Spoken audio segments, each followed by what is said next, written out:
Welcome to the September 2024 meeting of the MTA Board. Can we please hear the safety announcements, and then we'll move on to public speakers, please. Your safety is of the foremost importance to the MTA. Therefore, we ask that you listen and adhere to the following instructions. If you witness an emergency, notify emergency personnel in the room and call 911 immediately.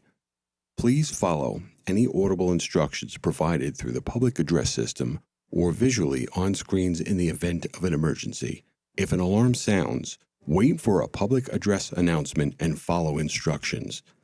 If told to go to another floor or to evacuate the building, leave all unessential items behind and use stairwell A just across the main hallway or stairwell B down the hallway past the elevators. If you have a mobility disability or cannot self-evacuate, please proceed to stairwell D or E for assistance by MTA staff or emergency personnel. An automated external defibrillator, AED, for use by trained personnel is in the main hallway just past the elevators. If you need assistance during an evacuation, please tell an MTA staff member or emergency personnel. Thank you and have a safe day. All right, Megan, please, how many public speakers do we have? Good morning. We have 36 members of the public registered to speak today. Welcome to our public comment session. As a reminder, we ask that all public speakers adhere to the MTA's rules of conduct and decorum. I would also like to remind our speakers that in the interest of time and fairness to all, we limit everyone to 2 minutes. Please be aware that there will be a warning beep to remind you that you have 30 seconds to conclude your remarks. Our first speaker will be Christopher Greif, followed by Anna Humphrey.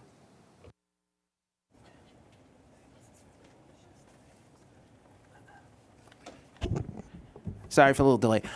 Good morning, everyone. I'm Christopher D. Greif. As an advocate for people with disabilities for over 30 years, I hope today you will all vote for the capital projects, for not just elevators, everything we need for accessibility, lighting, special, even cameras, and even the brailles. We need those for a reason, because our system needs to be fully accessible. So please, MTA board members who are here, please vote. And let's not fight about it or not saying yes and no. This is important to all of us. We need to update our system the 21st century and move forward. We also need to make sure that the funding is covering even near the entrances of train stations for accessibility, so no one can get hurt, no one can get pushed, because we have seen that everywhere in our transit system, and we still need to continue making sure that our transit system is fully safe on any transportation from the subways to the railroads and everywhere. We also need to make sure these fare invasions needs to stop on the buses as well. People who pay on the bus should be having a seat on the bus, especially wheelchairs and walkers should have easier access, which they do, but we have people who are not disabled need to understand that wheelchairs are priority, walkers are priority, crutches are priority, and baby strollers where the pilots are going right now. We need to remind them that those stroller areas are for baby strollers. Thank you, everyone, and please make sure you vote yes for the MTA Capital Project. Thank you. Our next speaker will be Anna Humphrey, followed by Rachel Foss. Good morning. My name is Anna Humphrey, and I'm testifying today on behalf of the Center for Independence of the Disabled, New York. I'm here to urge Governor Hochul and this board to prioritize funding for accessibility, as it is essential for making our subway system more inclusive for New Yorkers with disabilities. For far too long, the disabled community has been advocating for equal access to public transit. We are simply asking for what everyone else already has, the ability to use the subway safely and independently. Almost 2/3 of the subway stations remain inaccessible, leaving people with disabilities with limited transportation options. Congestion pricing is a critical source of funding that can help secure these much-needed upgrades. We cannot wait any longer for this change. In addition to accessibility improvements, I want to address the urgent need for better training for MTA operators, both on subways and buses. Just a few weeks ago, a bus rider in Brooklyn fell out of his wheelchair while attempting to board the B24 bus. The operator failed to ensure the rider's safety and left him on the ground, due to what I would assume is either laziness or the rush to stay on schedule. This is unacceptable. MTA operators must be trained to prioritize the safety and dignity of all riders, especially those with disabilities. It's also essential that we enforce rules about parking in bus stop lanes. In the aforementioned incident, the bus was forced to stop too far from the curb because of a truck blocking the lane, which caused the rider to fall. This could have been avoided with proper enforcement and better training. The MTA's responsibility is to serve all New Yorkers, and this starts with ensuring safety and respect for everyone, no matter their ability. We urge you to act swiftly, allocate funds, and implement the necessary training programs to prevent these avoidable tragedies from continuing. Let's make our city's transit system accessible and safe for all. Thank you. Our next speaker is Rachel Foss, followed by Jeremiah Gonzalez. Good morning. My name is Rachel Foss, and I'm the Senior Policy Advisor for reInvent Albany. We advocate for more transparent and accountable New York government. We believe the MTA's proposed 2025 to 2029 capital plan, though very large, realistically reflects the huge backlog of projects needed to keep the trains and buses rolling. The $68 billion price tag matches the mid-range cost estimate from the state comptroller, yet still comes nowhere near the $106 billion in state of good repair needs identified by the Citizens Budget Commission. Unfortunately, Governor Hochul's derailment of congestion pricing severely sabotages both the current capital plan and the next capital plan being voted on today, harming transit riders who depend on the system's trains, buses, signals, and elevators to get around. The governor still owes the MTA $19 billion for the 2020 plan, $2.5 billion in state capital funds, $15 billion from congestion pricing, and the $1.5 billion from federal matching funds, while the MTA is asking Albany for $33 billion in new tax revenues. The governor's transit math simply doesn't add up without congestion pricing. We thank MTA for releasing information about how much closer to a state of good repair the system will get with the new capital plan. The capital plan matches up spending with the 20-year needs assessment through new graphic representations of what will be left to repair when the plan is complete. We hope MTA publishes open data which will help reinforce the urgent need for fully funding the capital plan, including starting up congestion pricing. Lastly, we look forward to hearing more about the MTA's plans to update its capital dashboard. The dashboard was created in 2009, 15 years ago. And just like the MTA's other aging assets, it really needs an upgrade. We emphasize that an improved dashboard must be accompanied by better underlying open data to let the public see for themselves what projects are left to be completed, how they're funded, and who will do the work, whether outside vendors or in-house MTA employees. Thank you for your consideration. Our next speaker is Jeremiah Gonzalez, followed by Andy Pollock.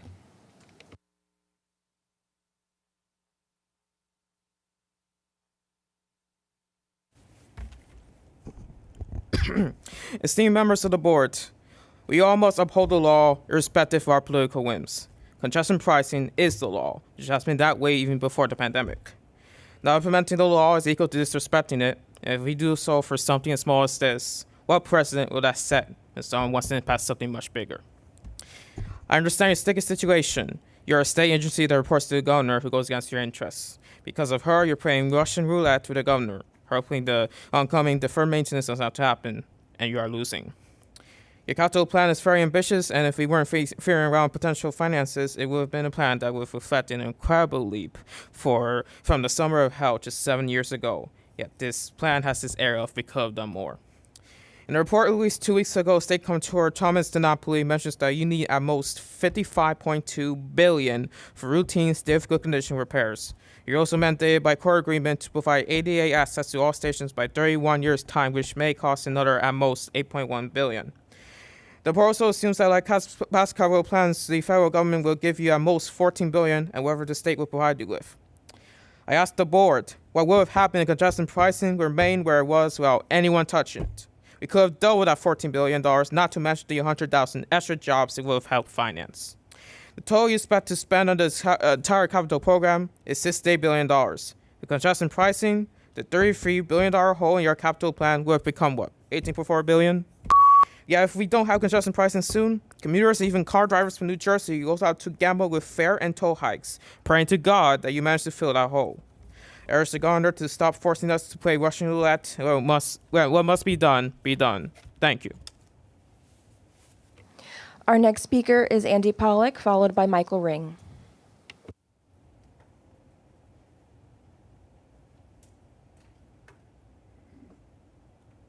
Good morning. Andy Pollock for the record, Passengers United. So, I wanted to acknowledge a comment that I forgot to mention at CPAC the other day regarding the capital program. The Port Jefferson branch also needs to be electrified. So let's just put that for the record, and hopefully that can be added to the CPAC book. So, let's talk about safety. Great Neck. What did I see at Great Neck on Monday? Well, the yellow safety tape. It is degrading to see that it's basically disgusting what I saw on Monday afternoon. The tape is basically dissolving, and that's a very dangerous safety hazard to have at the westbound platform at Great Neck. And then the elevator on the westbound platform. What's going on with that? That needs to immediately get repaired, because Great Neck is a very busy station on the Port Washington branch. Now, other things we need to get into. There was a stabbing on the 4-5 line on the concourse line yesterday morning. So I don't even know if that's going to be addressed at this meeting later today. And lastly, to conclude my remarks for this month, it seems the rodent side is not being baited in the subway system. I saw a very disturbing video on the Citizen App Instagram account yesterday. A man was sleeping and a rat was climbing off of him. So please start baiting the rodent side. What's going on with that? So I'm going to conclude remarks. Thank you for letting me speak this morning. Our next speaker is Michael Ring, followed by Sam Stettiner. Good morning. I'm Michael Ring. I'm a disability rights activist. If anyone needs a verbal description of my appearance, I'm a plain old 61-year-old white guy wearing a green T-shirt, wearing Rider. It says Riders Alliance on it. That is the organization I'm representing today. I'd like to talk about the governor's pause and potential sabotage of congestion pricing. I'm a lifetime New Yorker. I lived in Brooklyn my whole life. I know what it's like to live in Brooklyn. I have a lot of friends and family in the city. I think, and that's why I'm running for governor, because I think I understand the needs of New Yorkers better than she does. One of the things she wants to do besides poisoning congestion pricing is sabotaging it. She wants to make an exemption for people who are city employees. She wants to make it so they don't have to pay the tolls. Everyone in this room, that side of the room at this big table, and most people who work in this building, you have an exemption from a toll. You get a free Metro card, which is a great thing. The one and only part of my platform is that city employees, instead of getting a placard so they can park in the schoolyard if they work for a school, or on the sidewalk in front of their police station, I'll take their placards away and tell them, here's a free Metro card, take the train to work like everyone else in New York. Very simple. So I'd like to use the next 33 seconds of my time, because the governor is a very wise person and believes in pausing. I'm going to pause. I'm going to play with my little toy car. So instead of debating her, I'm going to say, hey, we can meet together and bring your toy car and we can play traffic jam or something. So I'm just going to pause. Beep, beep. Traffic jam. Congestion.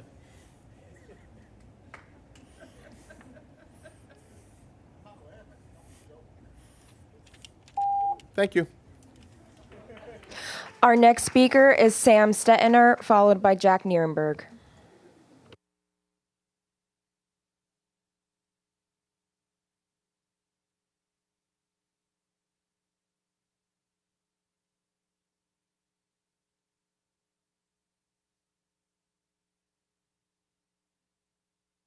We'll move on to Jack Nierenberg.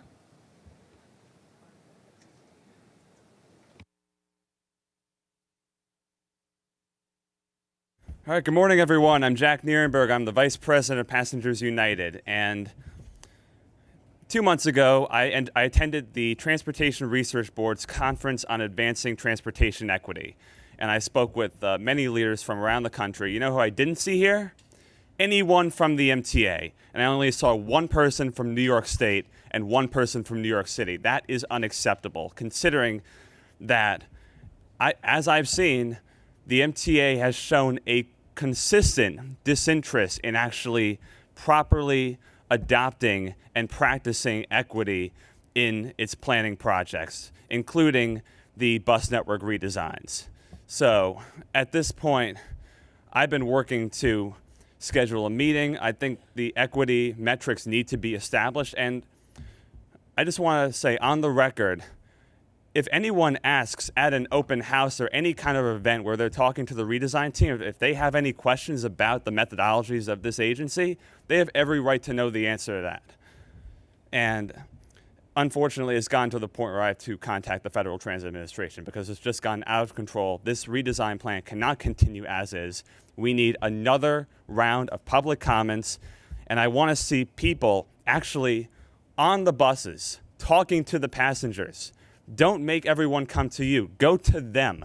That's where you need to be. And I am more than happy to take time out of my busy schedule to help you all get those metrics established, because that needs to happen right away. Because if we're talking about accessibility and we're talking about equity, this plan will move the MTA and it'll move this city backwards. And so that's what needs to happen. So don't make us go to court, please. Thank you. Our next speaker is Dr. Shan McLaughlin Weir, followed by Vittorio Bugatti.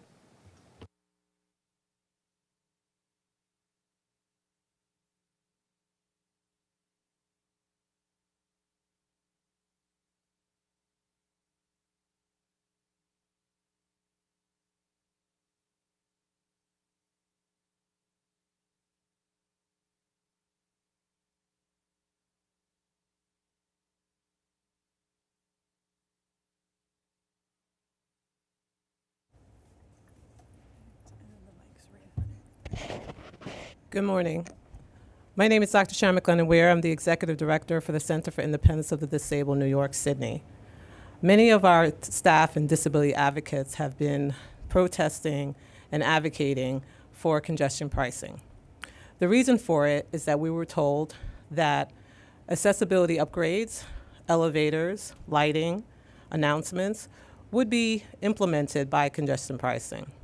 Unfortunately, in 2024, we have witnessed, despite signing a global settlement in 2022 with many disability advocates that are present in this room, that 23 elevators was not installed. We are here today to demand and request that funding is found so that these elevators can be implemented. We were told that by 2055, New York City would have 95% of their stations accessible. This is what we signed, this is what we agreed to, and we're gonna hold the MTA accountable for their settlement agreement with all the disability advocates. It's important to understand that disability access is not about the disabled community, it's about every human that takes transportation. We all work, we all play, we all need to get to appointments, we need to be educated, and we need to have an opportunity to be safe in the subway system. So I urge you to really consider making sure that the funding is available. Thank you. Our next speaker is Vittorio Bugatti, followed by Britt Bird.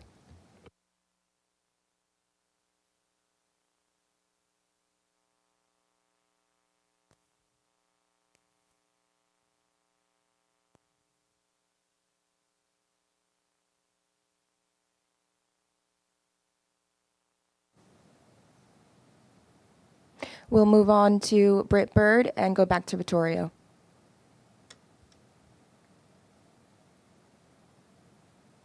Recording in progress.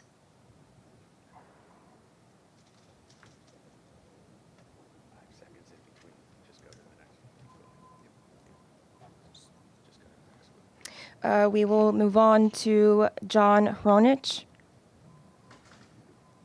Hi, I think the MTA, I think you're on mute. Have you called me to speak? We can hear you, Britt.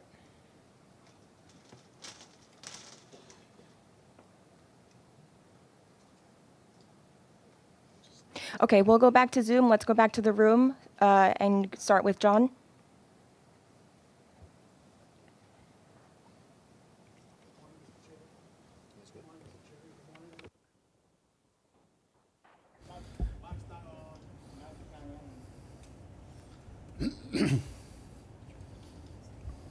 Is it on now? Okay. Good morning, Mr. Chair and the MTA Board, and thank you for this opportunity to address you. My name is John Horanchek.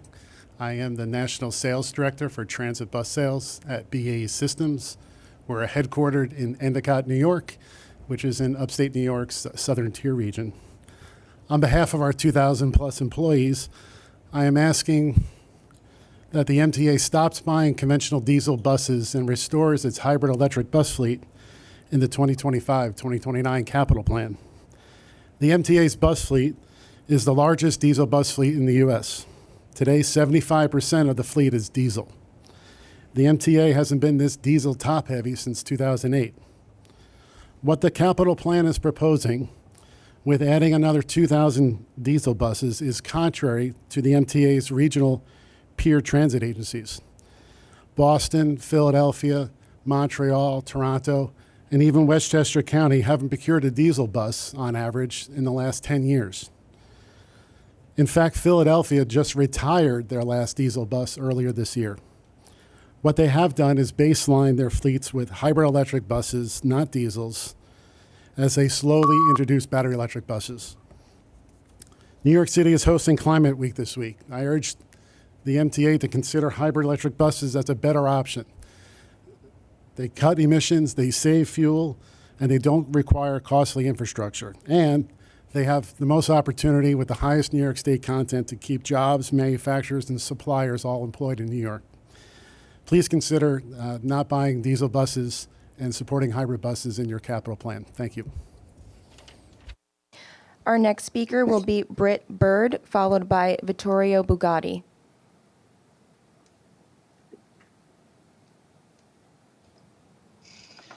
Good morning, Chair Lieber, members of the board. I'm Britt Bird, Senior Planner for Brooklyn Borough President Antonio Reynoso, and I thank you for the opportunity to read to you testimony from the Brooklyn Borough President regarding the capital plan. Every day that passes without congestion pricing increases the risk that this capital plan will be cannibalized to fill the $15 billion hole that Governor Hochul created when she paused the program. While this plan rightly prioritizes bringing the system into a state of good repair, it also lays the foundation for 3 transit opportunities identified in my comprehensive plan for Brooklyn: Livonia Yard, Utica Avenue, and the Interborough Express, or IBX. Reconstructing Livonia Yard is an opportunity to simultaneously improve transit infrastructure and solidify local jobs near the Flatlands Fairfield Industrial Business Zone. In the 20-year needs assessment, the MTA identified potential synergies between yard reconstruction and an extension of 3 train to East New York. I urge the MTA to continue evaluating this possibility, while an extension all the way to Gateway Center graded poorly in the MTA's analysis. An extension to just the yard would avoid building new right-of-way while meaningfully expanding subway access. Utica Avenue. While this plan stops short of funding a transit expansion down Utica Avenue, it does propose reconstructing Nostrand Junction, a necessary baseline condition for any future expansion. I urge the MTA to commit to this project explicitly rather than packaging it among other signaling upgrades. For the IBX, while I am encouraged that this project is included in this plan, it should be made clear to the public that as one of the few expansion projects, the IBX could be the first to suffer if the pause on congestion pricing continues. Even a partial cut to the IBX's scope could compromise the entire line. With such a massive project, it is important that the MTA not take any half measures, such as street running on streets near All Faiths Cemetery in Queens. In conclusion, I encourage you to approve the capital plan presented to you today. The governor's pause on congestion pricing continues to loom large and interfere with the MTA's ability to conduct adequate long-range planning. As this plan heads to Albany, I encourage my colleagues in the state legislature Please conclude your to remarks. prioritize the long-term needs of the MTA and our region over short-term political calculations. Thank you. Our next speaker will be Vittorio Bugatti, followed by David Cufferer.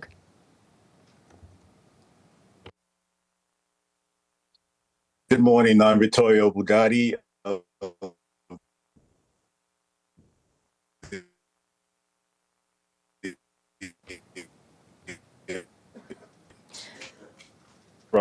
Victoria, we can't hear you. We'll go back to Victoria and move on to David Cufferberg. Good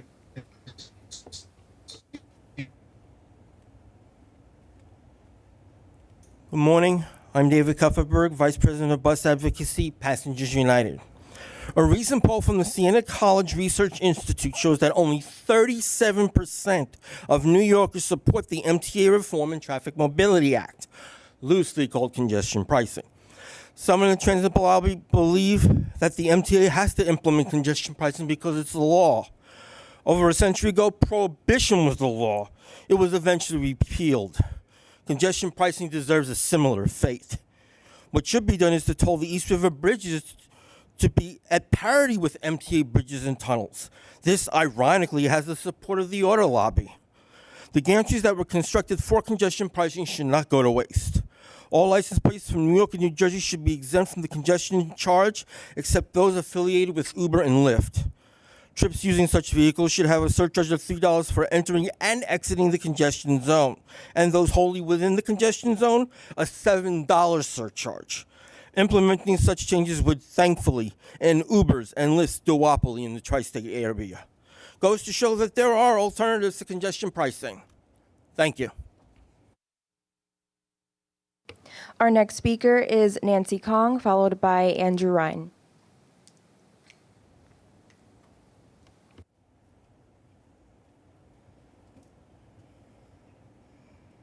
Good morning. My name is Nancy Kong. I grew up in Chinatown and now live in the Civic Center. I'm here to talk to you about two very short but very important and critical blocks called Park Row in between Frankfurt and Worth Street, and to advocate for a reimagined, safe, and beautified Park Row that best serves our aging community and would be a viable and sustained economic revitalization solution for Chinatown, Seaport, and Five small businesses, and that could result in millions of tax revenues for the city and state. Park Row was closed by NYPD to private cars after 9/11 and has been in a state of disrepair and disinvestment. At first, we were outraged. But being the resilient community that we are, we adapted. We now use Park Row every day. Parents will walk their children to school. Bicycle riders use it to connect to other neighborhoods. We have older adults, often with shopping carts, going into Chinatown to buy fresh groceries every day. And more importantly, hundreds, if not thousands, of tourists now use it to come down from the Brooklyn Bridge, to come walk into Chinatown to eat, shop, and dine. However, I want to bring your attention that there are a concerted effort by city and federal elected officials to open Park Row in its current and existing condition without further community engagement and waiting for the results of traffic studies that would provide data-driven solutions to open for cars and Park Row. Private vehicular traffic diverted into these two blocks would be disastrous. Not only would it bring noise and air pollution to a designated environmental justice area, it would be a disincentive for broad and wide use of public transportation. More cars into the current zone would be incredibly disruptive and would slow the already challenged travel times for our buses. We need to bring your attention to this and your help in supporting policies for data-driven solutions and not for political gain. Thank you very much. Our next speaker is Andrew Ryan, followed by Howard Birnbaum. Please don't fall off your chairs, but the Citizens Budget Commission would like to commend the MTA for three things. One, rightly focusing the vast majority of its capital plan on projects that rebuild and improve the system. Two, showing the proposal's impact on the system's state of repair. And three, not proposing a radically unachievably sized capital plan. Still, despite C&D's great success in speeding capital delivery, we think the plan is larger than can be accomplished in 5 years. Also, the expansion projects, while beneficial, divert resources from essential rebuilding and improvement efforts. Therefore, we think the MTA should slightly trim the plan to be more achievable. But since that ain't going to happen, the MTA should transparently schedule the essential rebuild and improve projects before the expansion projects. The biggest unknowns, of course, are the sources and amount of money that will fill the gaping financing hole. First, the state should unpause congestion pricing because any shrinkage or alternative makes financing all the new projects much harder. Then the state should develop a plan that is sustainable, meaning you don't have to increase taxes every 5 years, ensures riders, taxpayers, and drivers all across the region pay their fair share, and does not harm New York's competitiveness by balancing two facts. One, New York already has the nation's highest taxes, and two, New York needs reliable transit to thrive. Also, as much as the MTA needs capital financing, the proposed $10 billion in new bonds is not affordable within the 5 years. The MTA structural budget gap will exceed $1 billion by the end of the decade, and frankly, 15% of an operating budget that's not fully funded does not make debt affordable. For its part, the MTA should reduce fare evasion, and labor must be a partner to increase productivity, which are essential to stabilize the operating budget and provide room for financing capital projects. To be clear, CBC urges the board and the state to support a realistic, tightly focused, and smartly financed MTA capital investment plan, because without it, New York will risk the reliable service and financial stability on which our economy depends and which New Yorkers deserve. Our next speaker will be Howard Birnbaum, and then we'll go back to Vittorio Bugatti. Good morning. You hear me? Okay, I want to make sure. I'm an MTA former board member, and I'm here today for what the board members are here. I want you to vote no on this capital plan that we will discuss on Monday.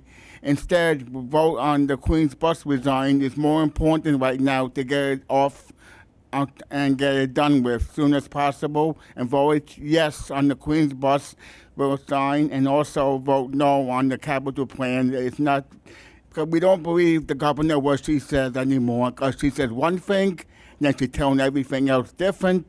But don't listen to the governor, because she doesn't know what she's talking about, and do not listen to the public what they say. They don't know anything. They do not run the system for you. You run for us, not for the public to run for you. I will support the board members to vote with me today. Vote yes on the Queens bus resign and vote no on the capital plan. Thank you, and have a pleasant day. Our next speaker will be Vittorio Bugatti, followed by Miriam Fisher. Good morning. Can you hear me? Yes. Okay. Good morning. I'm Vittorio Bugatti, leader and founder of the Express Bus Advocacy Group. I'm before the MTA board today to speak directly to the MTA leadership. Mr. Lieber and Mr. Anacaro, under your watch, Express buses in the outer boroughs have been a disaster. We deal with filthy, roach-infested express buses, as was the case recently on Staten Island during the morning rush. We see daily cancellations of express bus service. Riders stranded because the last express bus of the night is canceled, oftentimes with no notice. Since Sarah Mayer left as chief customer officer, getting answers to basic questions has been nearly impossible. Last week, Bronx Division could not confirm where 3 Bronx express bus stops were moved at East 86th Street and 3rd Avenue on the Upper East Side. The riders are fed up with the daily cancellations. We are tired of seeing the same trips canceled almost the entire week when a bus operator is on vacation or sick. We need clean express buses with working air conditioning. The basic needs of the riders are not being met. Mr. Anacaro, you stated to the media recently that the maintenance disaster on Staten Island was a seasonal issue. The ongoing cancellation of service and poor maintenance of the express bus fleet has been an issue now for several years. If I ran my department the way that the bus department is being handled, I would have been fired years ago. We need leadership at the MTA that can meet the needs of the riders, and the current leadership with Mr. Anacaro and Mr. Lieber simply isn't cutting it. You should both resign. Let someone take over that cares about the riders. As it currently stands, even though your metrics may state that you're meeting over 90% of the service, that simply isn't happening. And so if you really cared about the riders, we wouldn't see the high level of cancellations that we're seeing every day. And people wouldn't be waiting 45 minutes to an hour for a bus or being left stranded constantly. This is a disgrace that this is happening in New York City under your leadership. Thank you. Our next speaker will be Miriam Fisher, followed by Francis Bird.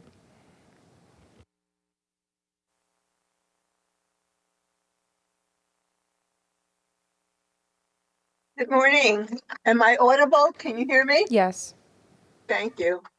I'm a resident of Chelsea and struggle with inaccessible subway steps. I've had 3 back surgeries, facing a 4th, knee surgery, hit by a yellow taxi, in a coma for 9 days. It's hard. On 6th Avenue and 23rd Street, we have an inaccessible subway renovated in 2018, but no elevator included, a violation today of the new law. Block at Stella Center, a 12-story residence for hundreds who are visually impaired and have other disabilities. I advocate to start the repair of 23rd Street, Chelsea at 6th Avenue, 23rd. Chelsea is an accessibility desert. 5 stations, river to river, Hudson to East River, and only one accessible station, Park Avenue South. The connection to the nearest accessible subways, 14th and 34th, are bus rides, bus stops without seating or shelter from weather, heat, cold. Buses uptown are slow as they're facing gridlock towards the major transit hubs, Penn Station and Port Authority. It's very hard for people with disabilities to make this connection. Thank you for listening. And we all, everyone can use a working subway that serves us all. Thank you. Before we move on to the next speaker, just a reminder that our public speakers should only address their remarks to the chair. We will resume with Francis Bird, followed by Alan Mukal. Good morning, members of the board and board chair. My name is Francis Bird. I'm a member of Riders Alliance, a resident of Crown Heights, and a regular rider of the A and C lines and the B65 bus, which is terribly slow, by the way, if you didn't know. This morning, I'm adding my voice to those calling for a true capital budget plan that includes the return of the 23 elevators that were taken out because of Governor Hochul's pause of congestion pricing. The pause makes a mockery out of the entire MTA budget, not just the capital plans, but also the operating budget, forcing communities like Crown Heights and Bed-Stuy and other marginal communities to play a sort of 3-card Monte game with their elected representatives, with the MTA, to try and make sure that they might be lucky enough to get the improvements that come from a diminished capital budget and diminished operating budget.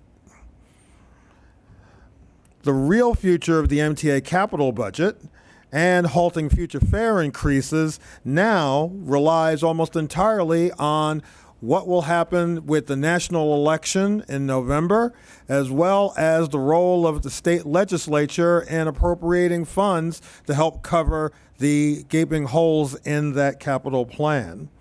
But it doesn't have to be doom and gloom. All the governor has to do is unpause congestion pricing in its original approved form, save the capital budget, save the system, start congestion pricing. Thank you. Our next speaker will be Alan Mukal, followed by Pedro Valdez Rivera. Hello, my name is Alan Mukal. I'm a resident of Brooklyn, New York. And thank you for the opportunity to address the board and the speaker and condemn the epic failure of leadership that Governor Hochul wrought by killing congestion pricing.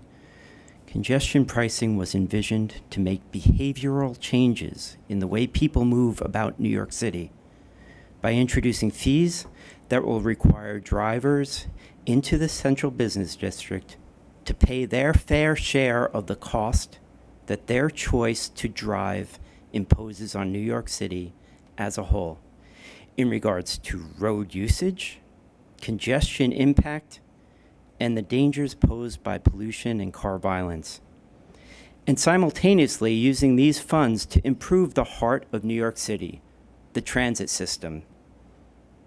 We need to encourage people to take transit and discourage them from driving. I have a little example. I was at the Mets game on Sunday night. I took transit, of course, and I met a friend from Armonk who also chose to take his transit, and he had options. He could have driven, but he's a conscientious person. On the way home, the 7 train was delayed. And when it finally was running, it was running locally. They often have express trains after games. I wonder if next time he's going to make that same decision, because it cost him an extra hour if he had driven than if he had driven. So thank you for your patience and time. Our next speaker is Pedro Valdez Rivera, followed by Paul Medvetsky. Good morning. I'm Pedro Valdez Rivera. I'm a Rise member since June 2013. I'm also a Bed-Stuy Nitro resident with my family since January 2016. Occasionally, I ride either the J or the M trains from Murray Avenue Station to Manhattan for medical reasons. However, it's always a lot of people that are waiting for the train. With congestion pricing, the MTA needs the money to put CBTC on the Jamaica line, which I currently using, as well as the JC Nassau Street line, which is proposed for this capital program to be voted, as well as the 6th Avenue line, which are using the M train to Midtown Manhattan for the previous capital program. This could make the trains run more efficiently, frequently, and safely. Meanwhile, sometimes I ride the B38 bus to downtown Brooklyn for medical reasons and back. Despite this, I'm living in a neighborhood where there are a lot of vehicles, especially for trucks, and I'm having asthma issues, just like my disabled mother. With congestion pricing, the MTA needs its money to replace the diesel fuel buses with zero-emission electric buses. This could lead to cleaner air so me and my family could breathe. Therefore, me and millions of subway bus riders in NY are demanding Governor Kathy Hochul to unpause congestion pricing for the MTA's 2025 to 2029 capital plan. Thank you. Our next speaker is Paul Medvetsky, followed by Lisa Daglian. Good morning. Before my testimony, I was perusing this document that they leave out for us, and I just can't help but appreciate the sense of humor that it must have taken to write the phrase, New York City Transit and Staten Island Rail will build on the successful initiatives of the 2020 to 2024 capital program. It takes a lot to say that, given the $16.5 billion gaping hole blown in the last capital budget, canceling or delaying several of these successful initiatives promised in the program. These initiatives are urgently needed to plug the accessibility gaps and other transit improvements throughout the system. The capital program, while large in ambition and scope, cannot be considered successful if it has to cannibalize itself in order to pay for the programs in the last capital program. I urge the governor to stop nickel and diming New York City bus and subway riders to pay for her pet projects and to cater to suburban commuters who aren't going to vote for her anyway.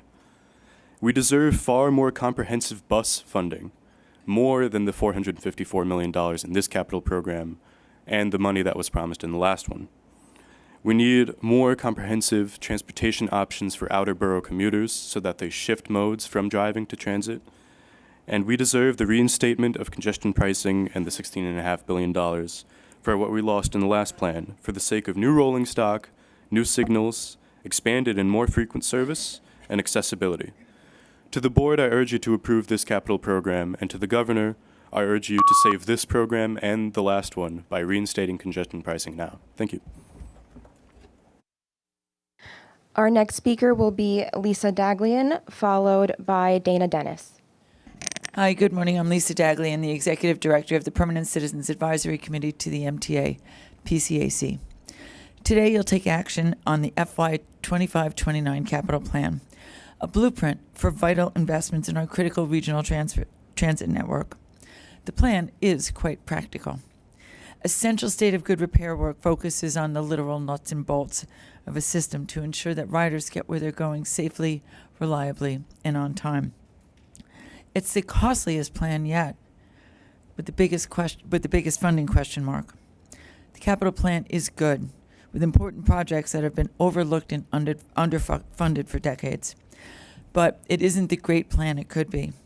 The caution being exercised is understandable, but lamentable. The greatest city in the region in the world and the region in the world deserve the best transit system. Riders should be looking forward to more of everything. new fare arrays at all stations, more structural work and station rehabs across the system, making the Long Island Railroad 100% accessible and bringing elevators to more than 60 subway stations, fulfilling the promise of an all-electric bus fleet, extra resiliency work for Metro North, and adding to the Long Island Railroad's double-decker fleet as you set the stage for electrification.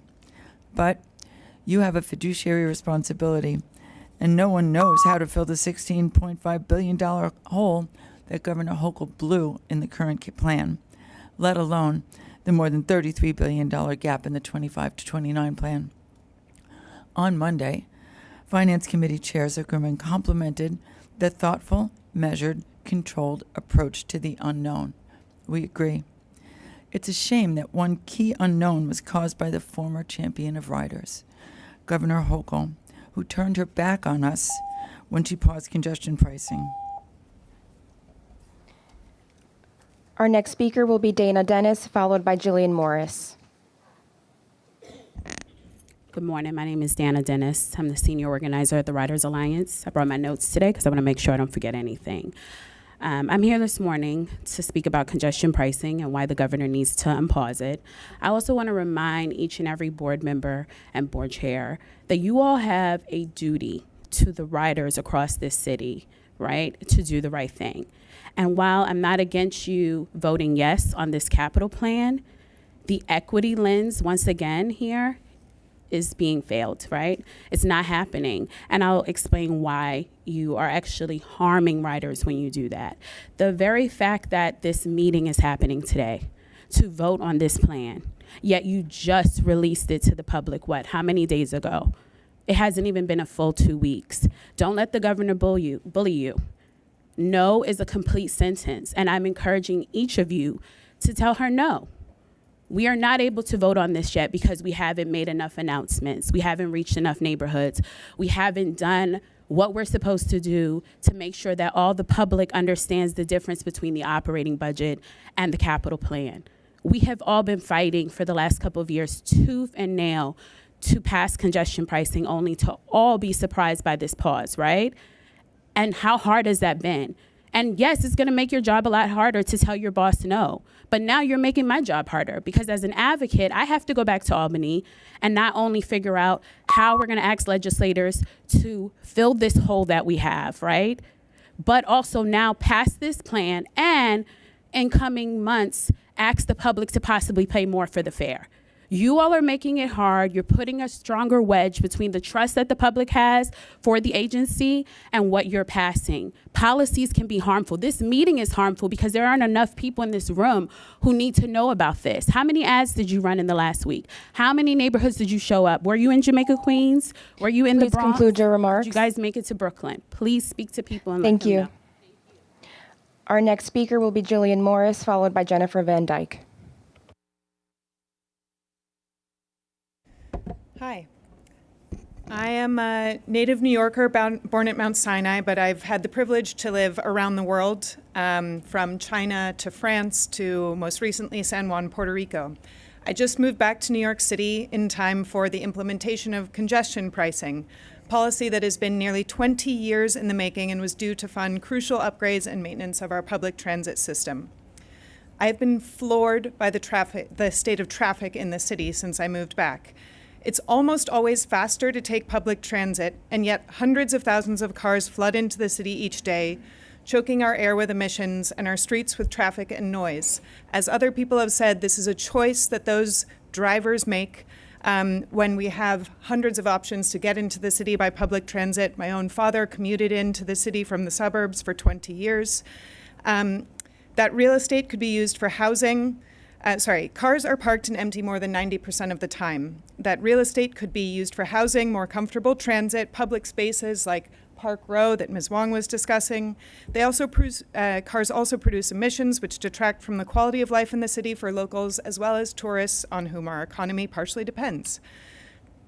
The current capital plan and the next capital plan cannot be funded without the implementation of congestion pricing.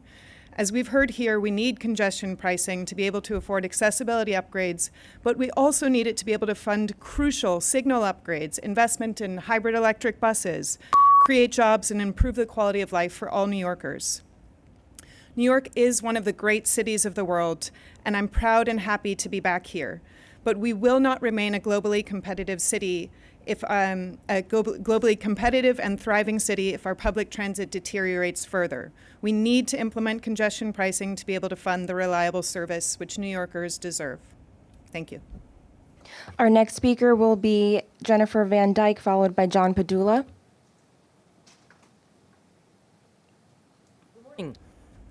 I'm Jennifer Van Dyke with the Elevator Action Group. We in the disability rights community are very aware of the difficult situation confronting you. It has been over 3 months since the congestion pricing pause went into effect, and this is all on Governor Hochul. She made the mess, she has to fix it, yet she has brought no solutions to the table. And you seem to be relying on Hochul's word, which we all can attest to counts for nothing. Congestion pricing was signed into law. She took it upon herself to erase that law, which is why many of us are headed to the New York County Supreme Court on Friday to hold her accountable. However, we are in this together, and we have a partial solution which we have suggested before and we will suggest again. The elevator maintenance case has been going on since 2017. Judge Daniels recently denied your motion to dismiss claims regarding the MTA's failure to maintain the few elevators that do exist, providing adequate notification of outages, and training your employees to deal with both the outages themselves and the customers who are affected by them. So that case is now headed to trial. Now, you have been paying legal fees on this case for 7 years.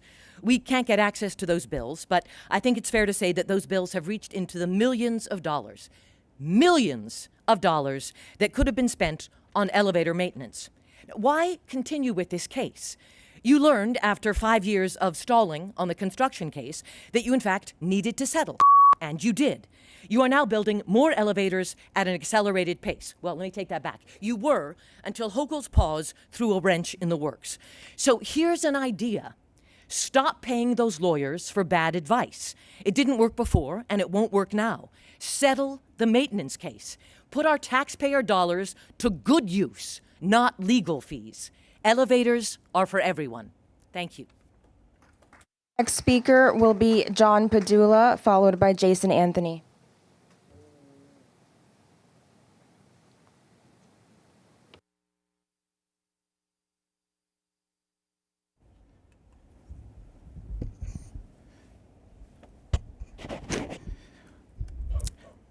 Good morning, ladies and gentlemen. My name is John Padula. I'm a supervisor with Educational Vision Services from New York City Public Schools. I'm also a member of the Advisory Committee for Transit Accessibility. As a blind New Yorker committed to living my best blind life, non-visual access is a must for safe and purposeful travel. And I'm thrilled that the new plan calls for modernized subway cars that are going to provide crucial information both visually and auditorily for all riders. And 60 more accessible stations, again, more meaningful access, providing people with real choices. And when I think about disability, as an educator that taught students for 15 years and now somebody that's responsible for the education of students, these are the things I think about. I think about autonomy, and I think about how to mitigate disability for my kids so they have opportunity and real choice. And real choices and equitable access are two major ingredients to mitigate disability. And I want my kids to have real choices. And to the powers that be, I don't know where this money is going to come from, but it needs to come. And this plan needs to be funded because people deserve, everyone deserves an inclusive transit system. And at the end of the day, call me partial, call me biased, but I'm here representing blind kids in New York City. And I want my kids to be able to go to work. And I want my kids to be able to have a meaningful adult experience. I want them to have a decent life like anyone else. And at the end of the day, they're going to pay taxes. And hopefully they pay into my retirement. And they take care of us. But like I always say, never mistake disability for an ability. Low expectations lead to low outcomes. My name is John Padula. Thank you very much. Our next speaker will be Jason Anthony, followed by Joe Rapaport. Good morning, everybody. Jason Anthony here from the Long Island Railroad 88 Task Force. Jano, happy belated. We know that your birthday was late last week. We hope that you had a wonderful birthday. First but not least, yours truly had an unfortunate incident in the transit system late last week. Hopefully, he is still here, alive. And I want to thank those here at the MTA who I considered my extended family for helping me go through this emotional process. It's not easy. But I want you guys, board members, to pass this 2025 to 2029 capital program. It is no-brainer because we need more security cameras in all 472 subway stations. Let's take one example. 14th Street on the 8th Avenue line. There's only one security camera there. And we need more police presence everywhere. We need more elevators, ramps, escalators. Let's think everything. The R62s and R68As, they are as old as my own self. So think about it, everybody. So let's get this capital plan across the board. So see you guys next month. Our next speaker is Joe Rapaport, followed by Devin Callahan. Good morning. I'm Joe Rapaport from the Brooklyn Center for Independence of the Disabled. 45 years ago, in 1979, the Eastern Paralyzed Veterans Association sued the MTA to make the subways accessible to wheelchair users and other people with mobility disabilities. It was the first of many lawsuits. The MTA eventually settled that lawsuit by agreeing to put in elevators at 100 key stations by 2020, a decision codified in the Americans with Disabilities Act. In the meantime, the MTA proceeded to violate the ADA for 3 decades by renovating stations without making them accessible. Several lawsuits later, the MTA, to its credit, settled with disability advocates in 2022 and agreed to make at least 95% of the system's stations accessible by 2055. Yet here we are, 2 years later, with 23 subway elevator projects suspended, waiting and waiting once again. Waiting for the governor and the legislature to act, waiting for what is only fair and the law, accessibility for all. And we're waiting for this board. Many of you were appointed by the governor or the mayor or have relationships with key legislators. Are you talking with them? What are you doing to get transit funding, not as part of next year's 2025-2026 budget, but now? We are still waiting 45 years in, not for one magic source of funding, but for any combination of money that gets these projects going and other vital work in place. It's time for you to make your voices heard. Thank you. Our final speaker in this room will be Devin Callahan, and then we will move to overflow. Hello, my name is Devin Callahan, and I'm testifying on behalf of the New York League of Conservation Voters. Thank you for the opportunity. The New York League of Conservation Voters strongly supports the MTA's 2025-2029 capital plan. At a critical moment in our city and in the climate fight, this plan outlines a comprehensive vision to improve, modernize, and protect New York's transit system. Climate change is an existential force that threatens the vast infrastructure needed to support mass transit. More devastating and more frequent flooding submerges stations and costs millions of dollars to repair. Extreme heat is causing tracks to expand, meaning delays for millions of riders. Listen, we cannot drive our way out of the climate crisis. Our robust MTA system is the reason why New York City has one of the lowest per capita greenhouse gas emissions in the country. Every car trip that is replaced by transit helps us lower emissions. And the MTA is already taking active steps to combat climate change while also protecting the systems from the impacts we are already facing. But the agency needs significant investments to realize and accelerate these gains, which includes a faster transition to electric buses. And by the way, we urge you to purchase hybrid buses rather than diesel buses during the interim, which brings us to congestion pricing. The investments in resilience through the next capital plan will be for naught if the congestion pricing plan is not restarted. As you prepare to vote on the capital plan, we urge you to, 1, vote in favor of the $68.4 billion plan. 2, work with the governor and the legislature to fully fund the additional $33 billion needed to implement the plan. And 3, continue advocating to unpause the pause, turn congestion pricing program back on, and let's fully fund the greatest transit system in the world. Thank you. Chair Lieber, we have reached the allotted time for this public comment session. At this time, we ask that the remaining registered speakers for them to stand by as we transition to a separate live recording session. If you are a remote public speaker participating on Zoom, please stand by and wait for further instructions from the moderator. Public speakers who are in the room with us, you can join us in conference room 4. Thank you for your cooperation. Thank you, Megan, and thank you to the speakers, and including those who are going to register their comments in the adjacent conference room. Those comments are all distributed to the board, and we very much appreciate everybody taking the time to contribute. Paige Graves, General Counsel, do we have a quorum? Yes, we do. Okay.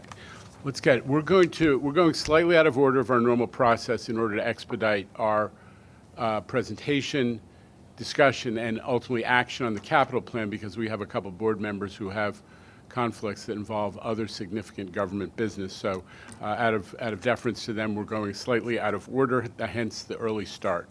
Let me turn it over to Jamie Torres Springer for a presentation on the 25 to 29 capital program. We promise this will be slightly different than the presentations that you've heard in the last couple of weeks. Thank you. Thank you very much, Chair. Good morning, members of the board. We're very proud of the 2025 to 29 capital plan and the process that brought us here. We've spent the last week touting the transformative projects across the region that it includes, and they're very exciting.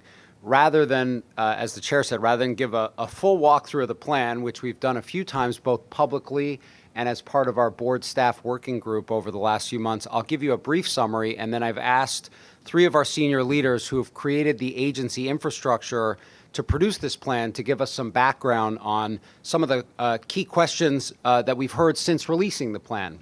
Tim Mulligan, Deputy Chief Development Officer, whose development group produced the plan and will be responsible for the management of it, will give you some background on the benchmarks that we use to size the plan, and very importantly, the capacity that we've built to award and manage this much work at MTA C&D. And then Alyssa Cobb-Conan, who along with Frederica Cuenca built our new asset planning group, will walk us through how this plan is responsive to the 20-year needs assessment that we released at the end of last year. So quickly, you've seen all of this, but our plan revolves around 3 major goals. The first, and I would say most important, is frequent, reliable, safe service, which requires having a system that remains in and proceeds towards a state of good repair.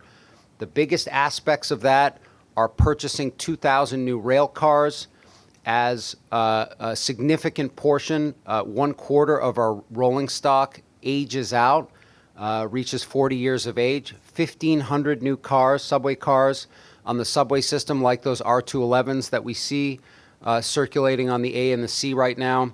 That is a major investment. It's 2.5 times what we've invested in the last 5-year plan, but very important as we see this aging out of a big portion of our fleet, that we replace that. What really matters for service is structures, rail cars, track, and the systems that support it. That's at least what our customers see, and we're making the investment. We continue the signal modernization that's underway. We have 5 lines currently underway, 2 more lines that we're going to get done as part of this 20 to 24 plan, and continuing that on at least 75 more miles of the subway system. And as we talked about, addressing a couple of those significant bottlenecks at Nostrand Junction and DeKalb Avenue that slow our passengers down.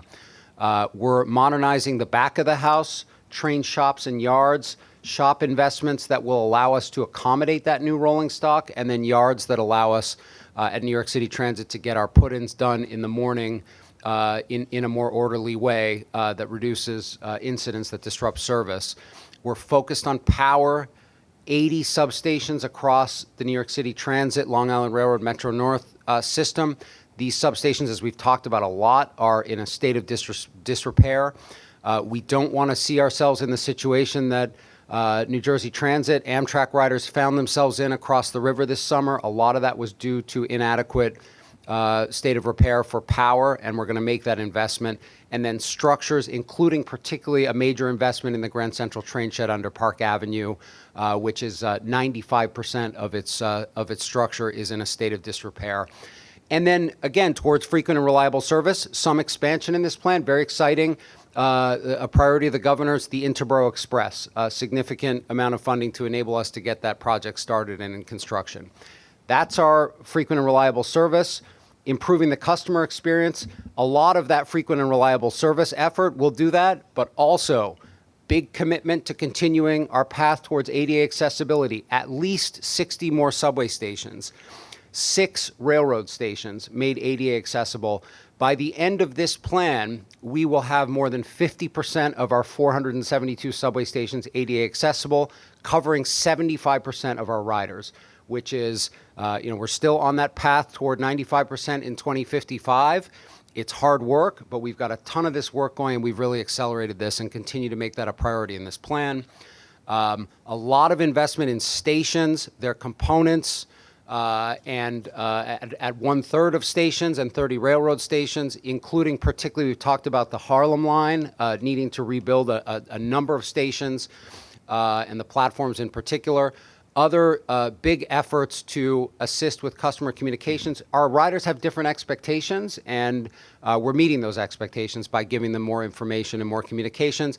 And then really important for accessibility, for passenger comfort, and for addressing fare evasion is the new modern fare gates that we'll be installing at 150 subway stations. Lastly, addressing climate change. This is Climate Week, and so it's really important and appropriate we be talking about this. We released a comprehensive plan that says we need a $6 billion investment in 10 years, and we've got more than $2 billion of investment in this plan. That's addressing those stations that get flooded now during heavy rainfall. The Hudson Line, which is really subject to sea level rise and impacted by heavy rainfall. On its other side, and then also beginning to address the excessive heat issues that we're going to see more and more within our system. And then continue our transition to fully electric bus fleet by 2040 with the purchase of 500 zero-emission buses. All of this came out of a big effort to build the plan and the 20-year needs assessment, which looked at 6 million individual assets, rated them, prioritized them, and with that, I want to hand it over to Alyssa to walk us through how the plan is responsive to that needs assessment. Good morning, everyone.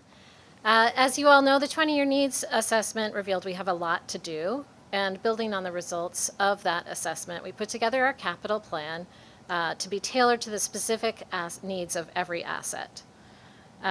This plan is intended to help decision makers understand the state of the system, what's at risk if we don't act, and what we propose to do in the 25 to 29 plan. For the presentation today, we selected a couple of assets, power substations for transit and bridges for Long Island Railroad, to illustrate our in-depth analysis and the scale at which we need to do work and the critical nature of these investments. You'll see from these colors and the concepts that they represent in the plan and in the presentation, and the blue represents assets that are in adequate and good condition, and the red indicates assets that are in poor and marginal condition. Layered on top of that, dark blue indicates assets proposed for funding in the 25 to 29 plan, and the dark red is projected decay. This idea of projected decay is something new in our capital plan and an important concept. Of course, time never stands still, and projected decay is a prediction of how many assets that are currently in adequate and good condition, but that are expected because of age, wear and tear, and physical exposure to the elements to deteriorate in condition over the next 5 years. So let's take a look at New York City Transit Power. We've highlighted this asset for 2 reasons. The first is power is critical, of course, to providing service, and when something goes awry, power incidents are very disruptive.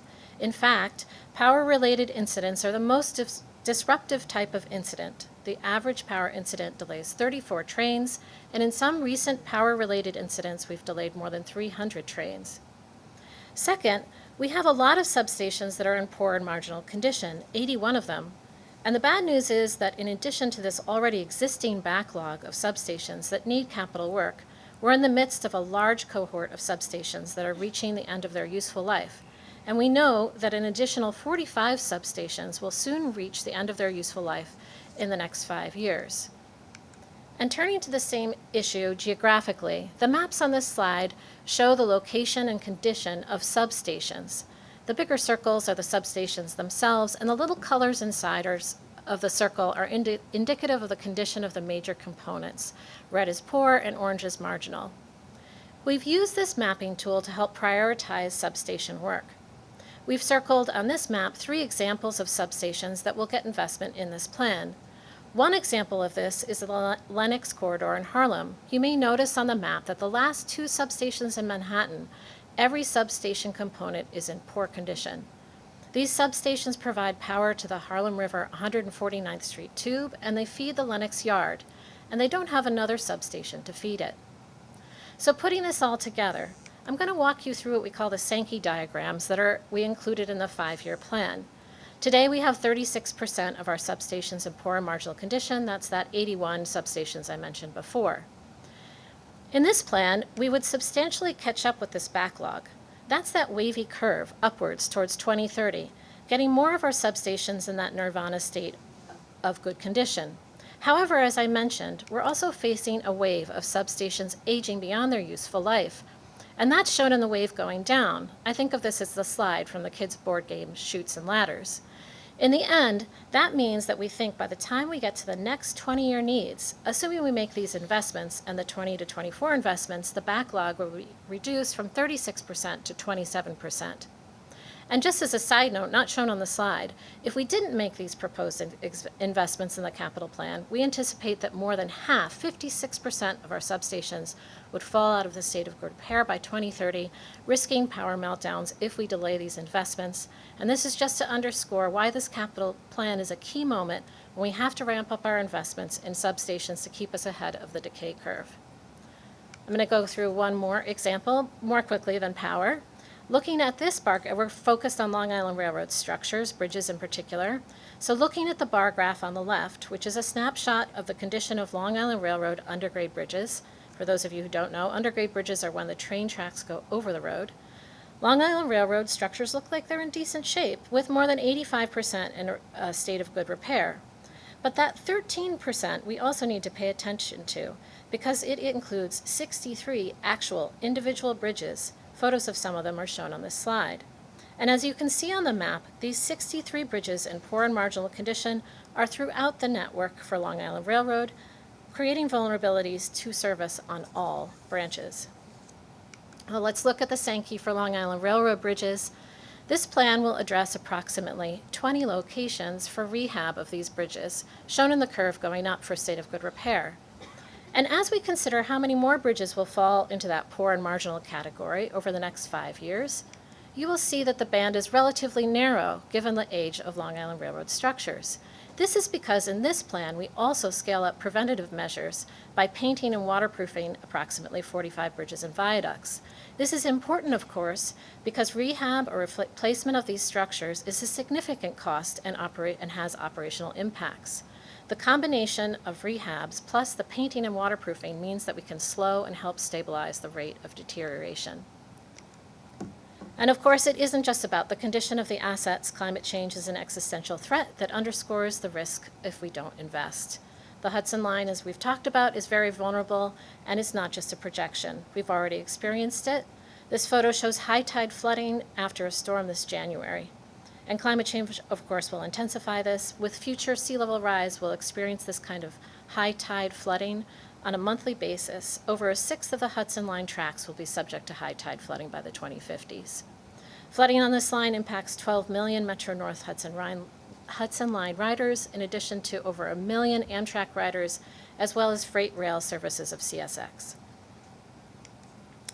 This slide shows how we've layered in multiple climate threats facing the Hudson Line from left to right. I know they're hard to read, but basically it shows the locations already impacted by torrential rain, plus the proximity to steep slopes, plus the vulnerability of future tidal flooding. And when we consider this all together, we've identified key segments or interlockings that need the most attention, shown on the map on the right. It's a lot of the Hudson Line. We then considered these locations where we also knew that the asset conditions were urgent. And what we found is there's a 20-mile segment from Croton Harmon to Spuyten Duyvil where there's a large concentration of assets in poor and marginal condition and climate vulnerabilities. And this is shown on the map on the left. In this segment alone, there are 24 retaining walls and 23 culverts in poor and marginal condition. As shown in the illustration on the right, addressing this will require a range of interventions, including elevating equipment, expanding drainage, reducing runoff, addressing track elevations, and fortifying retaining walls and shorelines. The illustration here shows this integrated plan for addressing multiple assets comprehensively based on our resilience blueprint. And these are just a few examples of how our bottom-up planning underpins the proposed 25 to 29 plan. And Tim Mulligan will now discuss the sort of top-down approach. So in addition to utilizing the comprehensive asset data from the 20-year needs to build the plan, we also validated the overall envelope and size of the plan by looking at external benchmarks. JP Morgan did analysis of peer organizations, both public sector and private, and looking at utilities, freight lines, heavy manufacturers, delivery services. And what that analysis found is that for comparable systems that have a extensive industrial plant like the MTA's $1.3 trillion asset base, we should be investing over $20 billion a year, between $16 and $23 billion a year. The low end of that is when you've caught up on the backlog. As Alyssa just illustrated, we're not at that spot yet, so to catch up on the backlog, we need to be at the top end, which would mean a capital plan over $100 billion. That's obviously not what we're putting forward today, but it was an important comparison. There's also been independent analysis and review from the New York State Controller that showed that the total capital need for the MTA ranges from just under $60 billion to over $90 billion. For the 25 to 29, and additional work done by the Citizens Budget Commission found a similar range.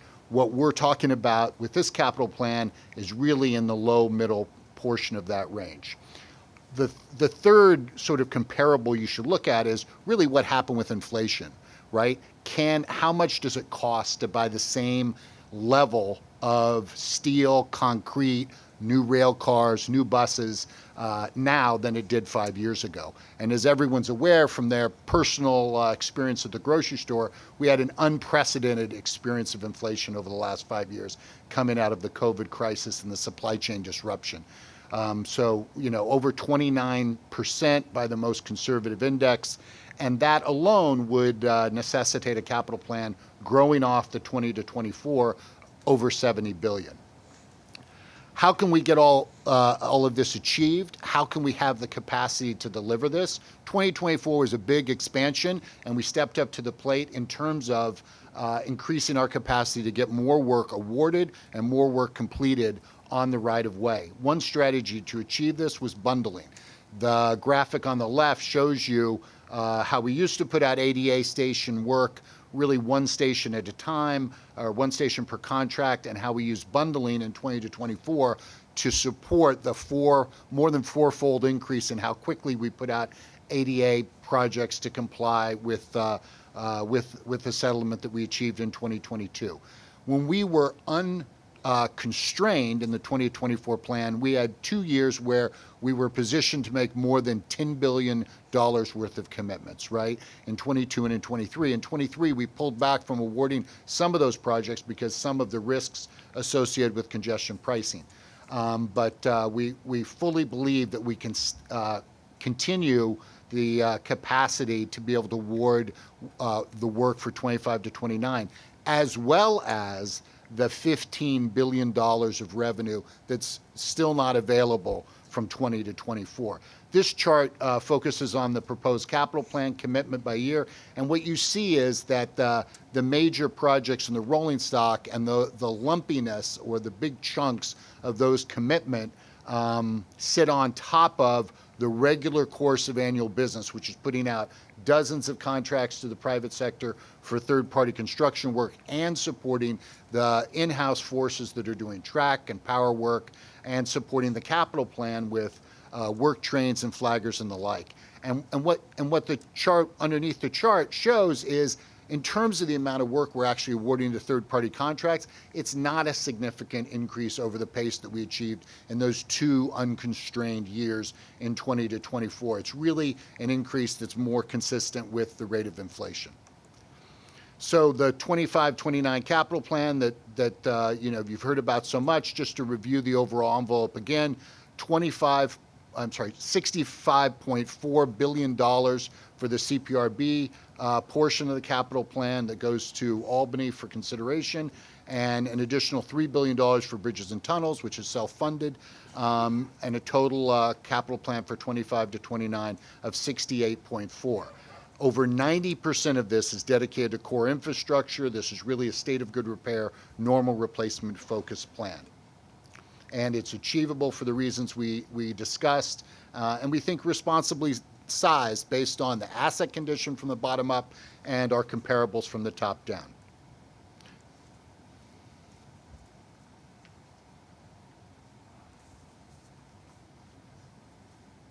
All right, we're moving along. A couple points that I just want to make. One is, bearing off the point that Tim made, is that a lot of the growth in this program, and some of it is attributable to inflation, doing the same amount of construction work in the past at a higher cost, more than slightly. But a lot of it is rolling stock. So let's just all be clear. We need to the MTA needs to buy a lot of subway cars and commuter rail cars and buses. We need to do it faster and more effectively, and we need to help our manufacturing partners develop their businesses. And we are really thinking about how to make sure, instead of the ups and downs that a 5-year program presents, really thinking about this in a longer term.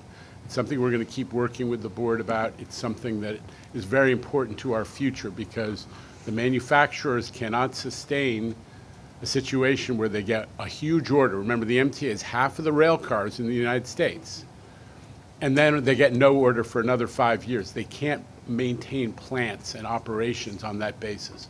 Number 2 is, and I've said this to the governor's people, we buy half the rail cars in the United States. We ought to be the center of rail car manufacturing, and this is an economic development opportunity for the state of New York to grow. We need cars. We need to be buying cars over the long run, and we need to work with the rail car industry to grow that industry effectively and efficiently in the state of New York, where the biggest market exists. So that's a lot of what you're seeing in this growth. We haven't talked about it maybe as much as some of the other features of this capital plan. It's a huge piece of what we're doing. The bigger point that I want to make before we open this up for discussion is, I think what you've seen from Jamie, from the leadership at C&D who have spoken today, and you've seen all through the working group that so many of you participated in, is good government in action. The reason we have a capital program that I believe this board virtually unanimously supports is that there's so much substantive work and thought and analysis that has gone into it, make sure that we are meeting the needs of the system and meeting the needs of New Yorkers who rely on mass transit. And we are working to make mass transit even more attractive to everybody who could use the system. This is everybody says that it's a cliche. It's the lifeblood of New York, And the caliber of thinking and work and analysis that has gone into the preparation of this capital program is unprecedented. Nobody's ever gone out and looked at the whole system component by component to figure out what has to be fixed right now to protect the riders and what is the most critical to maintaining good service. And that's what this capital program is based on. It's good government in action, and I'm very, very proud of that. So before we go to the full discussion of the program, I'm going to turn it over to Kevin Willens to quickly go through, because we're on the clock for a couple of our board members, and we want to have a chance for discussion, to quickly go through where we are in the financing, which is not this board's core responsibility here. We're adopting a program recognizing that Albany ultimately has decision-making over how it's funded and how much. But with that, turn it over to Kevin Willens. Thank you. On Monday in Finance Committee, we discussed funding the proposed $68 billion plan and how much MTA debt can be used to support the plan. I want to walk through just a few of the key takeaways from Monday's Finance Committee. Capital programs historically are always funded with a mix of federal, state, city, and MTA sources. As you see here on the left is the mix of funding for 20 to 24, and I'll point, we had roughly $10 billion of MTA and TBTA bonds, which was about 18% of the prior capital program. In this proposed 25 to 29 plan, you'll see the identified and still to be identified funding sources, but zeroing in on this plan proposes $13 billion of MTA and TBTA bonds, $10 billion to fund transit and commuter projects, and $3 billion of TBTA bonds to fund Triborough's program. You'll see here we've assumed $8 billion of state and city contribution, which still has to be agreed to, which is the same percentage as the prior program of the core capital program, leaving that $33 billion funding gap. So the question is, why $13 billion? Is that, too high, too low? And we think it's the right amount. If you look at this chart, just compares this $13 billion proposal versus the historical programs. And a couple things to point out, it's 19% of the proposed program, 20 to 24 MTA and TBTA debt was 18%, and the $13 billion is in range of the prior programs. The question has come to, well, can MTA afford $13 billion in new debt? And there's a few measures we went through in Finance Committee, but one looking how does it impact, certainly issuing additional debt puts additional expense into the operating budget that needs to be accommodated with other savings, either operating expense savings or additional revenue. But what this metric shows is this $13 billion of additional debt will keep us pretty close to the 15% of the operating budget as an expense item. In the early 2030s, it actually goes a little bit above and then comes back down. So I think the takeaway is the $13 billion. If you just looked at this, you said, well, maybe you should reduce the $13 billion a little bit to keep all the years under 15%, which would be really good. But from a financial health perspective, the trade-off is making these important investments in capital to maintain safe, reliable, and frequent service, which also drives the revenue side of the equation, allows us to invest to bring down the fare evasion, which drives revenue and helps us balance the budget. So we think this $13 billion is an appropriate number.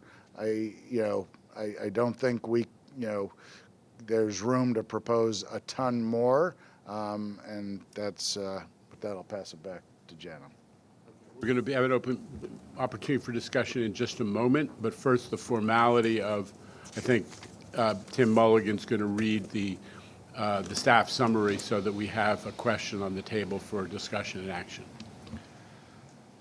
We submit to the MTA Board for approval the proposed 25 to 29 capital plan presented herein, and to authorize the MTA to submit the $65.4 billion capital program review board portion of it to the CBRB for review and approval in accordance with the Public Authorities Law 1269B, as well as the $3 billion in non-CPRB portion proposed for MTA bridges and tunnels.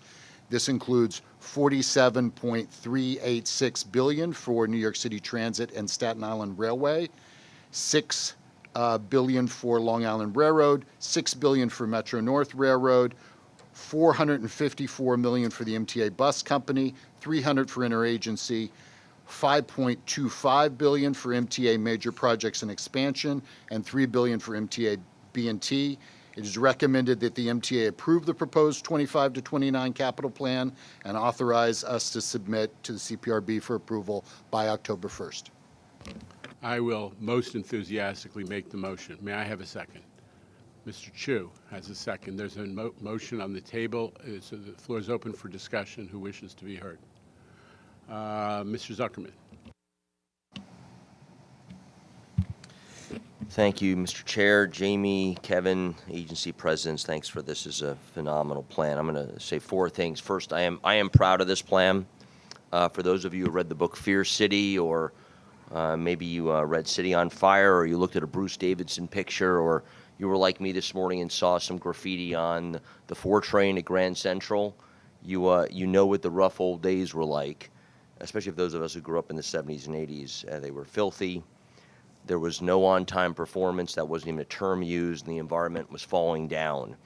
And I know we fulfill our mission, and the greatest we've done since the 80s, with the thoughtful development of this plan. It's built not to satisfy egos, because it includes modest expansion, but it's to repair and maintain our massive infrastructure. And selfishly, as Jamie was saying, I'm thrilled to see the almost $1 billion we're putting into the Hudson Line to ensure its environmental at least safety over the next decades. I'm daunted by this plan. $68 billion is an enormous amount of money, despite even the inflationary pressures over the last 5 years. And some have questioned, I think, Jamie, you have a great answer for the ability even to deploy this amount of money in 5 years. I'm confident that you have a clear sense of how to do that. I've used this analogy before. I think the JP Morgan analysis is very helpful, Kevin. I use a simpler analysis, which is you fix your house for 1% to 2% a year of what the maintenance costs. If your house is a $1 million house, you spend $10,000 to $20,000 a year. Well, for us, that's $15 to $30 billion a year, and we are finally sort of getting closer to that number. We're at $13 billion when you take out the IBX. So as Tim was saying, it's the low end of that estimate, and yet it's more than we've ever spent. So with that mindset, it's still not enough. I'm worried about this plan. We're mostly about uses and not sources. That's our job. That's why Jano led through the very detailed 20 years assessment. As Kevin said, we've only identified 50% of the sources roughly of this plan. That's a long way to go. And we don't have, as the public may not really understand, we don't have that many levers. We can issue more debt, and Kevin has been clear about where that ceiling is. We can, I guess, cut more costs, and which we keep doing, to try and fund more debt. And we can cut service, which no one wants to do, to again increase our capacity to pay for that. But ultimately, the legislature has got to figure this out with the governor. They've done it before, and the mayor for that matter. But they're going to have to do it again, because their job is the source of capital. Finally, I am committed to making this plan happen, whatever it takes. Advocacy in my little corner of the world, advocacy upstate. I'm here to help Mr. Chair in whatever way I can do that. I know every one of you is up for that same task. What you've done is you've aligned this agency and this board around a shared vision. We're behind you. And I will tell you that executing this plan is part of the renewed faith you've created in this agency, not just with this board and the management team, but if you listen to the advocates, they're effectively cheering you on as well. So let's get this plan started. My vote is yes. Mr. Grodnick, and then Mr. Chu. Thank you, Mr. Chairman. I want to thank you, Jamie, and the C&D team and the entire MTA staff for your leadership on this important topic, and of course, the background work necessary to shape this plan through the 20-year needs assessment. I support this capital program. The focus on state of good repair investments in New York City is both prudent and appropriate. New Yorkers deserve safe, reliable, and clean transit, and this program will deliver that if adequately funded. This represents a significant financial commitment, but based on independent analyses by the state comptroller and J.P. Morgan, the sum of money here is clearly warranted and essential for New Yorkers. Once completed, trains on the NQ, RWA, and JZ lines will be more reliable. At least 66 new subway and rail stations will be accessible, and we will have thousands of new, cleaner, quieter buses, and more stations will feature enhanced fare gates to discourage fare evasion. Of course, our next step will be to find an equitable way to fund this program. And we need to remain focused on cost control and on-time delivery. I'm also pleased that we're working on expansion projects like IBX. This rail project will transform connectivity between Brooklyn and Queens, and I look forward to continuing the collaboration between MTA and the city to support new housing and economic development opportunities that this investment could unlock. I'm very happy to support this capital plan, and imminently I'm also going to proudly cast my vote as the chair of the New York City Planning Commission in support of our City of Yes for Housing Opportunity proposal, which is an essential zoning reform that will create a little more housing in every neighborhood. And I believe that both of these initiatives, working together, will make New York a better and more affordable place to live. So let's get it done. Thank you, Mr. Chairman. I vote aye. Thank you. Mr. Chu. Thank you, Chair. Our introduction as a board to this process, to this capital plan and capital program, was the 20-year needs assessment, which we came with a lot of anticipation. We were told that this is going to be a different process, and we're unsure what it would look like. And I have to say, and occasionally we get students and academics and certainly interested members of the public. If there's one document, and the MTA is very good at putting out a lot of documents. I think we have a presentation on open data. If there's one document you're going to read through that 20-year needs assessment if you want to understand what the complexities and challenges and aspirations of the system are. And to speak to what we had an earlier public speaker that talked about equity. One of the signature components by which the 20-year needs assessment evaluates and prioritizes projects was equity. And I really like your jacket, by the way, to that speaker. And sustainability. Today, it was a news item. It is Climate Week. We always schedule our meetings during Climate Week, which is a bit of a challenge for some of us. But now on the MTA train time app, there's actually a carbon calculator. So for the first time in a metric-driven way, the MTA prioritized things like equity, sustainability, these things that we as a state have recognized are non-negotiable components of what we need to prioritize to move forward. And the 20-year needs assessment gave us a way to evaluate projects alongside each other about how they could effectively move those components forward. Now, moving along, this program, we had quite a summer, going back to June. A significant part of the summer for many of us was working as part of the capital program working group. And for us, it was an opportunity to see some of these components up front and close. Most of these were not the sexier parts of the system. These were viaducts, and we've heard a lot about it, but I'll take a moment to talk specifically about the substations because I am, a qualified master electrician. Never thought it'd be this useful, or used in this context. And there are substations now in operation supporting our system, whether it's on the commuter rails or the subway system, that are older than some of the artifacts in the Transit Museum. And we hear the stories about when things go wrong. We'll never hear the stories about the things that don't go wrong because we invested properly in making sure they didn't go wrong. But I could tell you, in this case, as a qualified professional for this, which some of us rarely get to say here, these investments are critical to avoiding critical issues down the road, for lost service time, and quite truthfully, in some cases, significant safety issues that are unsolvable. To get new electrical equipment now, you have sometimes supply chain issues that are going over a year, and we have systems in place that are so aged they all have to be custom built. Relays that can be a set piece in a remake of Frankenstein's monster. That's some of the system pieces that are there. So this plan rightly prioritizes state of good repair, because we cannot kick that can down the road. And I think this board, amongst the discussions we've had in many different meetings, are all on board that state of good repair has to be prioritized. And we have to make sure our decay curve doesn't exceed our financial curve. So when Kevin is doing such a thorough job to manage that, our cap on what we're going to spend on bonding funding in our operating budget, it has to be juxtaposed against making sure that we're making investments that pay off by getting ahead of the decay curve. So future iterations of this board have an easier time, because they're not having to go back and contemplate what it's going to take to replace century-old equipment. So it rightly prioritizes state of good repair. And it also, I think, prioritizes a reasonable amount of expansion, which of course is important.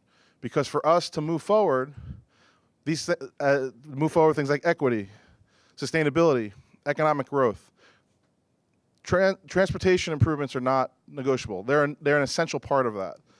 So when we look at items that are included in this program, flexibility for modernization and electrification, on the commuter rail, IBX, which someone who grew up in Brooklyn and who spends a lot of time in Brooklyn, Queens, I think is a huge transformative project, and will, from an equity perspective, will help so many. I think we did our job. And what's our job? As the chair mentioned, this goes up to a process that's beyond us, where decision makers have to decide how this program is going to get funded beyond what we can do through our own debt service. I think our job was to make sure, and it has started with the diligent work of the staff, and now our job now is to put our stamp of approval on it. Our job is to make sure we put together a responsible program, where due diligence was done and a hard look was taken at what needed to be prioritized and what makes sense, not only to make sure our system runs and operates properly, but also make sure as it moves forward in a direction that serves the priorities of our region. And I think that's done, and so I emphatically support this program. Others, Ms. Joshi, Ms. Lopez, Mr. Albert. We're going to, with the indulgence of the board, I'm going to call quits on comments unless somebody feels otherwise at 10:40, so we can take a vote at that moment. Okay? I'll be quick. I just want to say I'll vote yes, because this is a plan that is really made up of the nuts and bolts. It's not the stuff that headlines are made of. It's the ingredients that actually make our daily commutes reliable. It's the ingredients that allows New Yorkers to access everything New York has to offer. And in short, it's real. It's the necessary stuff that we need to keep the city moving in the face of escalating construction costs, relentless rain. It's clear, it's sobering, it's the truth, and it's the only road ahead. And we're committed, both as a board member personally and as a member of the city government, to work together to find funding for this capital program and to ensure that the methods for that funding are equitable and don't fall unfairly on the shoulders of some but not others. It's a regional network, it has regional benefits and regional responsibilities. The city has historically been a partner in this work, and that remains true today. We also look forward to, as something I've mentioned before, the close coordination to executing this work within the multiple agencies that intersect with MTA's work, and that is how we will together build better, faster, and cheaper. Thanks. Thank you. Ms. Lopez. Thank you, Mr. Chair. I want to thank everybody who was involved in developing this plan. I started my term halfway through the current plan in 2022, so it was extremely important for me to participate and observe the transition that occurred from the 20-year needs assessment plan into the proposed 5-year capital plan that we will be voting on. I fully support this plan. I appreciate the multiple meetings that staff have had with the board, and being part of the capital working group was extremely important for me. The site visits that were arranged and that I was able to participate in were extremely sobering, and I am happy to see that a good component has to do with taking action on climate change, and especially how it's impacting Metro North Rail. So I truly appreciate that, and the investments that will be made will protect our riders and our staff as well. Mr. Chair, you mentioned that this was good government in action, and I think it's also good responsible government in action. And I think that this proposed capital plan truly reflects that. We have done our homework. Now we hand it over to Albany.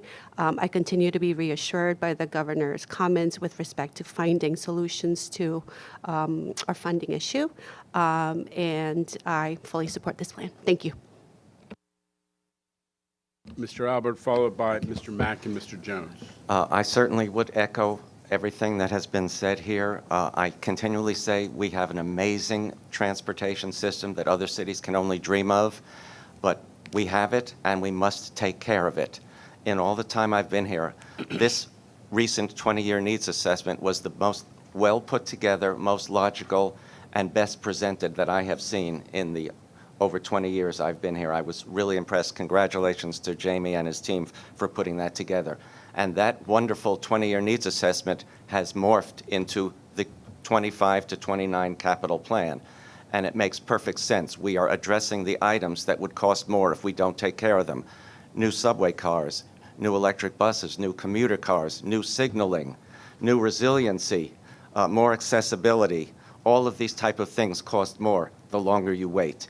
And I think the MTA and hopefully our board has done its part in putting together our needs and explaining why we need these particular items. And now it is up to the government of the state of New York to take care of this, because we have done our part and we can't do any more. We have made a really logical presentation on why all of these are essential. And hopefully we will convince those who will help us fund this program that it is indeed essential, and really essential for the well-being and economic well-being of New York State. A lot of the contractors who are working on these are from upstate communities, not just downstate. This helps the entire state. This proves that the MTA is the economic engine of the city, which is the economic engine of the state. And hopefully this will move forward. Thanks to everybody who helped put this together. Mr. Mack.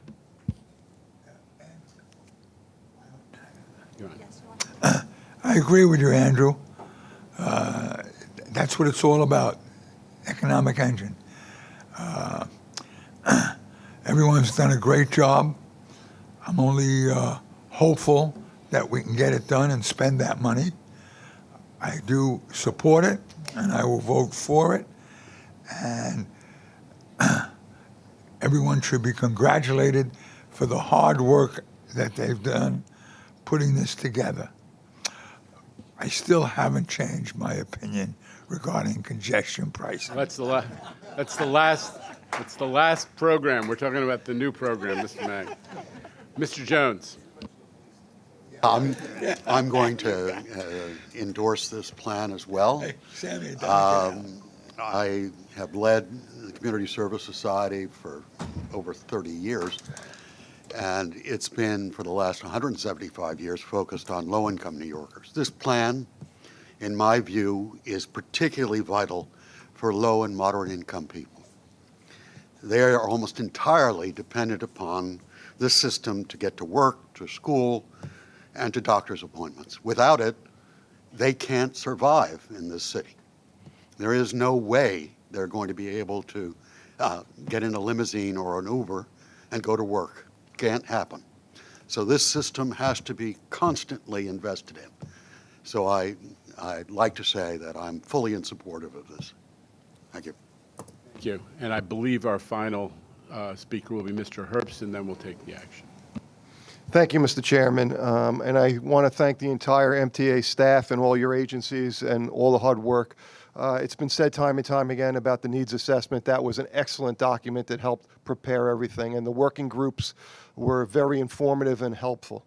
I know everything that we've heard and everything that we believe is what's important for a safe, reliable system for the riders, but also it's the economic development in capital funding. This is a capital program that is an investment. We're talking about $68 billion, which sounds like an outrageous number, but no matter what that number is, the investment, the outpouring success of that is even greater for the economy. And that's something we cannot overlook.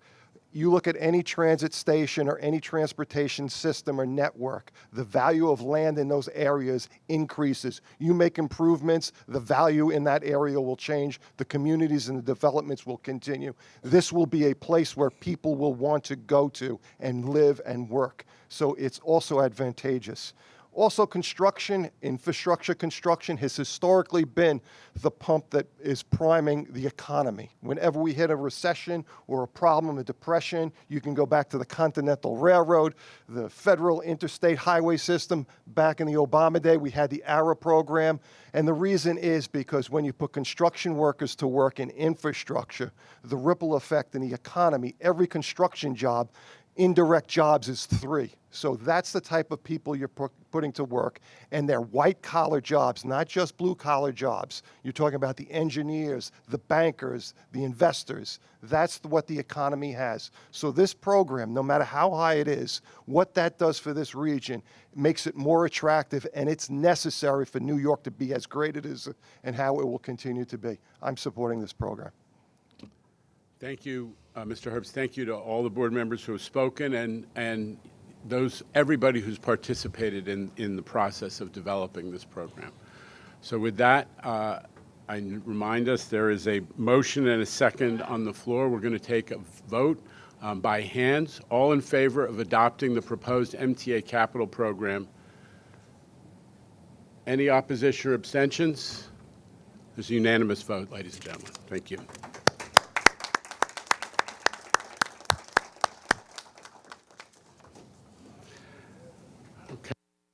At the risk of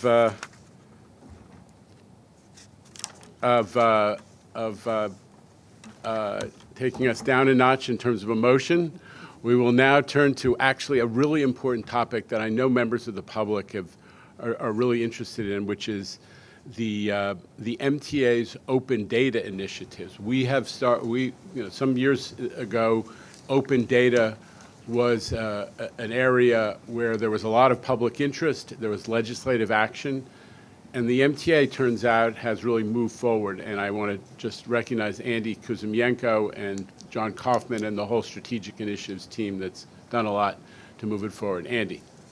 Thank you, Jano. I feel a little bit upstage today, but I'm glad we're here to talk about open data. This is something that my team and many of our partners at the MTA have worked very hard on, and so we'll give you an update on where we're at.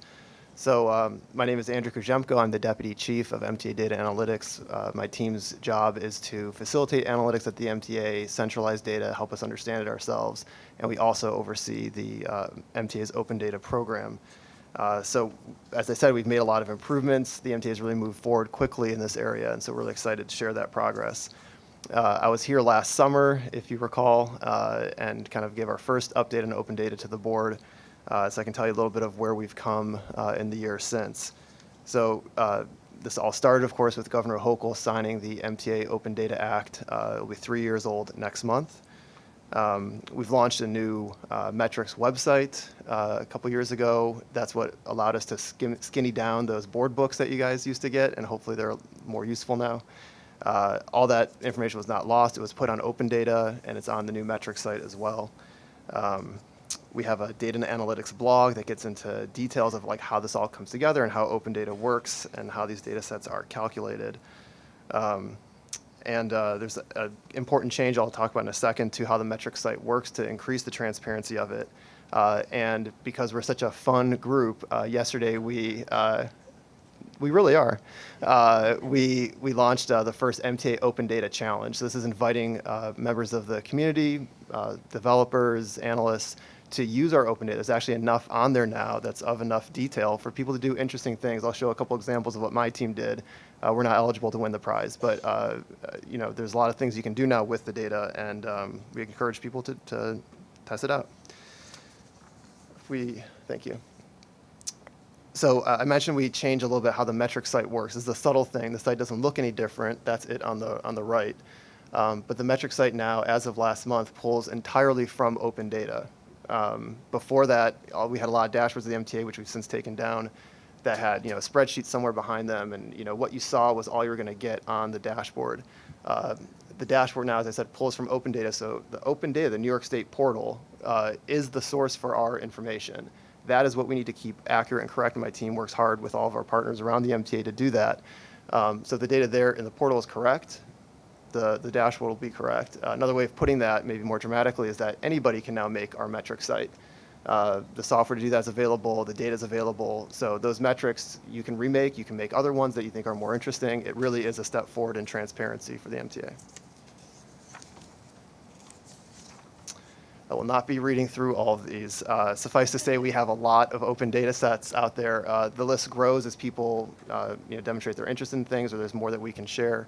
There's actually 134 data sets, not 133, because we just released a more granular bus speed data that I'll be showing an example of in a second. But there are 34 of these just in the last year. And the ones we're adding now are definitely bigger. They're on key topics that people have asked for. They're more granular. So we're adding more. We're also adding kind of better ones that are more useful and of more interest. A few to call out that are particularly big. The first one is a really big milestone for the MTA. I don't know that many public agencies that make their budget data available in a tabular, open format for people to work with other than the MTA. So last April, we released our budget data. So you have data on headcount, our the different subsidies and revenues we get, our cost base is all there going back to 2019 pre-COVID. So you can see a baseline of the MTA budget.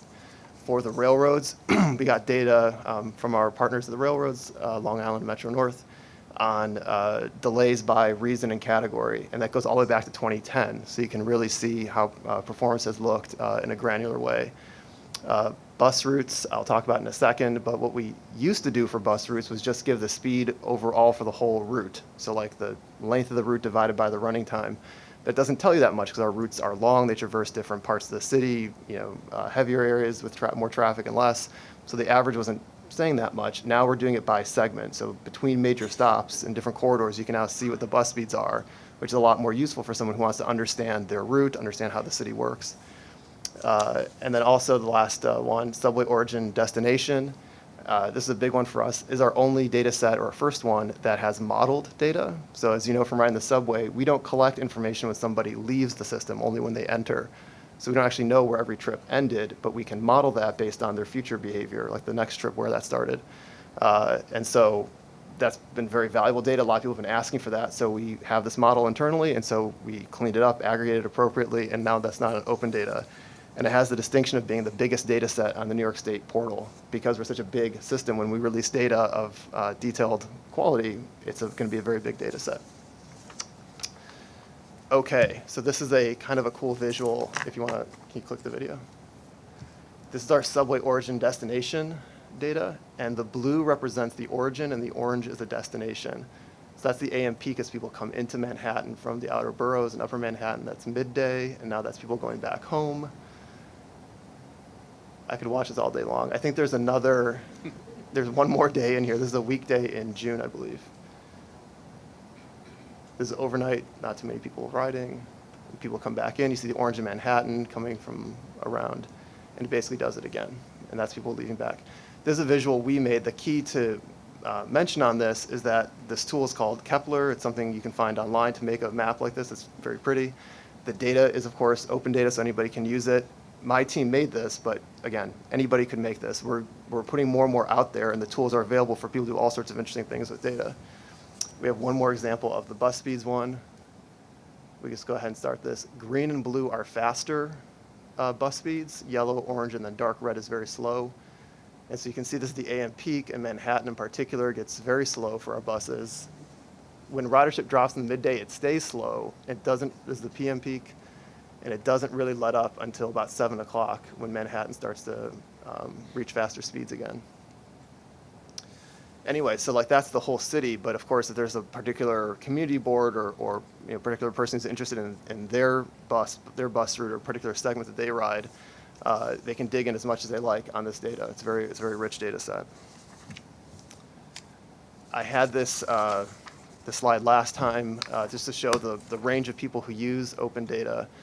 People thought the curious customer one was funny, so we brought the slide back. But we have, this is just to remind folks that we have a lot of different people who use our data. You might have one person in mind, maybe just think of the government oversight groups, or you just think of journalists, but it's a wide range. And if we go to the next slide, because we have a wide range, we have to think of different ways to interact with that group. And so I mentioned we have this data and analytics blog that gets into the details for folks who are more interested in like how the data comes together, how that works. We do lots of external events, and here's a good place to shout out Lisa Fiedler and her team from the data analytics group. They do a lot of work organizing all this data, as well as the rest of the team, in particular doing these outreach events. And then we obviously are publishing bigger and bigger data sets with more detail for people who are skilled and people who have time, like students, to research and dig into it. So these are gratifying to see. These are some examples of our data being used recently. There was a New York Times quiz where the answers came from our open data program. Someone did an analysis of our ridership return versus the McKinsey estimates from COVID. Reinvent Albany did an article. And the interesting thing about these is that we were surprised to see these articles come out. We actually did not know ahead of time that they were going to be doing this. In the past, people would ask for data, we would find it, give it to them, they'd write the article, and we'd see it. Now we're actually just seeing these articles come out because people can do their own research without having to come to us first, which is kind of a different paradigm in how the MTA interacts with these groups. I'll pause for 1 second before I go on to this next one. There's a random thing I heard while I was sitting here. There's a site called Hacker News, which is like the site for tech folks and developers. And our bus speeds data was like the #2 story on Hacker News. I just checked and it's down to number 14, but that was very surprising to see that we're getting that kind of visibility in like the tech community. Anyway, what we have here is a mock-up, just illustrative, of the new capital program dashboard that will be coming out to better explain in detail the 25 to 29 program that you all heard about. There'll be an open data set behind it. The details on that are still a little bit TBD, but watch the space. We'll be having a new and updated capital dashboard. Okay, what comes next for open data? You will be shocked to learn the answer is more data is coming to the open data program. In particular, people are very interested in the cameras on buses, the enforcement of bus lanes. And so we'll be having a data set coming on that soon. Subway end-to-end runtimes is one that's been requested for a while, and we'll be getting that out. Summons and collisions on bridges and tunnels. We're also doing a number of events. The New York Hacker Seminar was actually yesterday, where someone from the DNA group, Nikki Karamat, presented her work on the budget data that I mentioned, which is of high interest. And we're doing various like hackathons and other learning summits. And of course, we'll be posting more to the blog for those who are interested. And the last thing is I'll just mention again for folks who are watching this, the Open Data Challenge started yesterday. We're interested in all sorts of projects. There'll be, everything is due October 25th. We're looking for people to actually use open data to do something new and interesting. And there is a prize for the winner. It'll be a very cool, very reasonably priced piece of MTA swag, and the honor of being the first winner of the MTA Open Data Challenge. So unless there are any other questions, I'll stop there. From the board. So sometimes we do presentations that are directed principally at the board, and sometimes we do ones that are for everybody in the public. This presentation is, we hope, the MTA and transit enthusiasts who are so much part of our success and our ecosystem will get the benefit of what Andy and his team are saying today and what they're doing all the time, because there is a constituency which is helping us to become better at how we analyze ourselves who don't all work at the MTA. So Rachel Faust and your friends, we thank you. Okay. No questions about open data. Also in the category of anticlimactic are my remarks for this month, which I will now share with you. Da-da-da. Okay. Okay, as I said, thank you to everybody for joining. We're celebrating the adoption just moments ago of the MTA Capital Program, which is a major milestone and accomplishment for the board, but it's also a milestone and accomplishment, I think, for the bigger transit community, which is represented here today by many of the people who devote their lives to making us a better MTA and supporting the transit system. So I'm not going to name you all individually, but you know who you are, and this is also, I think, a milestone for all of you. Tired of looking at photos of two knuckleheads like that, but I think that what is exciting in part about today is that we have a lot of credibility going into the next phase of this effort to make sure that the MTA continues to improve. And we have it because the world has noticed that the MTA has become a much higher functioning, data-driven organization. You heard a little bit about that from Andy. And that we are not just capable of delivering occasionally projects on time and on budget, but that we're doing it routinely. And I won't go through the litany of big projects that has been accomplished with, but just note that when we heard from the IEC, which is the independent engineering consultant who looks at our capital program to give the board a second opinion, on Monday they said 95% of the capital program projects that are underway have no adjustments to budget and schedule, and only of the 5% that did, only 1% had adjustments to budget. The other were schedule adjustments. So that is a very strong indicator that this is a new MTA under the leadership of C&D. And obviously, I'm very proud of C&D, having been there at the creation, but enormous credit to Jamie and to the leadership represented here today for what you have already accomplished. Exhibit A is the G-Train project that has just been wrapped up. Full service resumed earlier this month after 9 weeks of partial shutdowns necessary to accommodate a complete modernization of the signal system, which, by the way, has set us up for if in future ridership on the G-Train warrants it, we can go to longer train consists, right, Demetrius? So a project of this magnitude and complexity, a full shutdown, has never gone this smoothly before, it is safe to say. It set a new standard for all of our major projects going forward. The communication with the public before, during, and after the project was perfect. The replacement shuttle buses are slower than trains, we know that. But if you ever went out to the G-Train shuttle bus operation, you saw a bus showing up or departing in less than 3 minutes consistently. It was an amazing operation, top notch. Some customers even let on that they preferred the shuttle buses. They loved the air conditioning from the moment you got on in the summer. But the team at C&D and Demetrius's team at Transit did an amazing job. So kudos to everybody, especially the G-Trains are Hugo Zamora.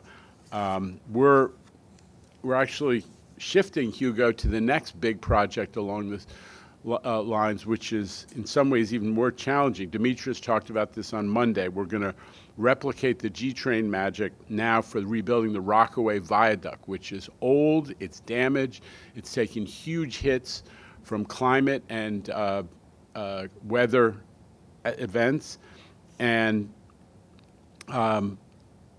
we got to get it right. This is a community which has a lot of low-income residents, a lot of completely transit-dependent people, and they have long commutes. So this is, in effect, the G-Train on steroids, and we have to bring, pardon the pun, our A game. So we're going to be working on that, and Hugo is moving over to that project. A little more bragging about what we got done while our board here was on summer hiatus. We opened 3 new elevators on 14th in the 14th Street complex. These are just the first of the 5 milestones for that entire complex that are part of that much larger mega project. And we've got a lot going on there. There are ADA upgrades and a ton of state of good repair work. That is, the bundling principle applies when you're doing a major station. These ADA projects are not just putting in elevators. You usually require utility relocations, major structural work. Frequently, we were moving the stairs around in order to accommodate natural navigation. Randy, hold on for a moment so we can all stay focused. And all of that state of good repair work is getting done in the 14th Street complex. Another milestone project started just this last week is the Long Island Railroad's Babylon station with 2 new elevators set to be installed, among other upgrades. Rob was out there with our labor partners and local leaders celebrating the start of construction there. We now have the 5G wireless connectivity available on Times Square Shuttle. Short ride, but people are pretty happy. People have to sit there for a couple minutes waiting to move. It's it's a 3-minute headway, and people are actually working their phones very happily all through that ride. And you're gonna see more and more of this because every time we go in to do major tunnel work, Jamie's gonna twist Bolden's arm and all of the carriers as well, and we're going to try to get a connectivity project going. Student Omni Card, everybody's heard about it. Usage of cards, Omni this time rather than the old-fashioned Metro card, is up 26% compared to last year. 26% just in a couple of weeks at the beginning of the new school year. We're up to 475,000+ daily rides. So there's a lot of positive excitement in that space as well. Part of this is we want to have a better system and ultimately transition to every kid having it on his or her phone. But in the meantime, getting people to use Omni is a good thing, and also training these kids to be, MTA customers rather than taking other ways to get into the system. And the open data presentation you just heard, I said again, I think we've become a real leader in this space. It is part of our credibility with the public that we are getting the data out there, that a customer or somebody who is one of those cartoon characters that Andy put up on that slide can reinforce the sense that we are, that the information about what's going on in this big agency with 70,000 employees that so many people depend on, that the public spends a ton of money on, is having that information out there is key to our credibility, and we continue to press forward in that area. I need this week to compliment the operating agencies on how they're functioning while the UN General Assembly is in town. This is, from a traffic standpoint, this is a tough week in New York. So we have a lot of customers, new customers who maybe don't always use the MTA, who get the message that's out there about don't drive during UN week. We've been reminding them for weeks about that it's the week to use transit. Lo and behold, the Long Island Railroad broke a new ridership, broke a new post-COVID ridership record last week, 280,000 plus customers. Ladies and gentlemen, we're getting up there towards the 300,000 customers, which was the benchmark pre-COVID. The pretty impressive stuff. Kathy and team at Metro North aren't far behind, certainly on a percentage basis, and the service continues to be amazing, 97% on-time performance on average on our commuter railroads. Really a high point. And it's worth highlighting that this week, we went out of our way to highlight for everybody the difference between traveling in an automobile and taking transit during UN week. So yesterday, you may have seen in the press, we had this somewhat staged race. We had our members of our staff take cars versus taking transit from a couple locations. And the number 5 express train took 14 minutes to get from 125th Street in Harlem to Grand Central, and driving took more than 3 times as long. And it was even worse if you were trying to drive from Long Island rather than taking the Long Island Railroad. The railroad, Rob, thank you for, I don't know if you knew that we were testing, but that train from Wantagh to Grand Central came in exactly on a minute early at 47 minutes. And the unfortunate soul who drove took 2 hours and over 2.5 hours. It's just a little reminder. Mr. Mack, thank you for your time. No, that was a member of our staff, not a member of our board. And but it's just a little reminder. Like, let's not forget that those are people's lives, and people not having to waste time in sitting in traffic, and our economy. I mean, Sammy Chu was talking about his background as a licensed electrician. If we had licensed electricians sitting in traffic for an extra 2 hours, that costs what? About more than $500. Yeah, it's good for the podcast. So it's real money. It's a drag on our economy. So bear that in mind as we debate how to get around the region. Now, before we move on to other business, I want to welcome a new member of the MTA team. Am I seeing them? Oh. This is someone who's familiar to all of us. Chief Kemper will be retiring from the NYPD effective this Friday and joining the MTA as our new Chief Security Officer. We're all familiar with your work, Chief, as an amazing partner these last couple of years as we brought transit crime down 10% below pre-pandemic levels on your watch. In his new role, Chief Kemper is going to oversee the MTA police. He's going to lead our counterterrorism and cybersecurity efforts, help us to continue working hand in glove with the NYPD, the MTA PD, and all regional law enforcement on making sure that people who do anything to harm transit workers are treated with the full weight of the law. This is an issue of some passion for me personally and Chief Kemper as well. And otherwise, just to help us manage the protection of MTA infrastructure and assets. So please join me in welcoming Chief Kemper to the MTA.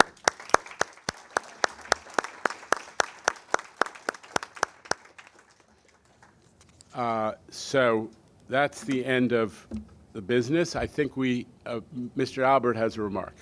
Oh, I'm just wondering, do we know yet who will be replacing Chief Kemper as the... No, but, again, the city has been a great partner, and I'm confident that their emphasis on fighting transit crime is going to remain. All right, so with that, I would turn to the more routine business of the meeting, unless we have another comment. Just want to acknowledge, although the protocols don't give our public and union members a vote, as we acknowledge the capital program, I just want to acknowledge Mr. Brown, Mr. Albert, Mr. Brinkman, Mr. Glucksman, who have been participants in this process, and I should have acknowledged that earlier as well. So thank you to all of you.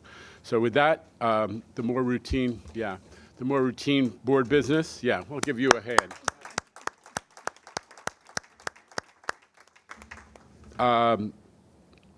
The minutes of the July board meeting and the minutes from each committee have been distributed. Corrections or omissions to be noted? None.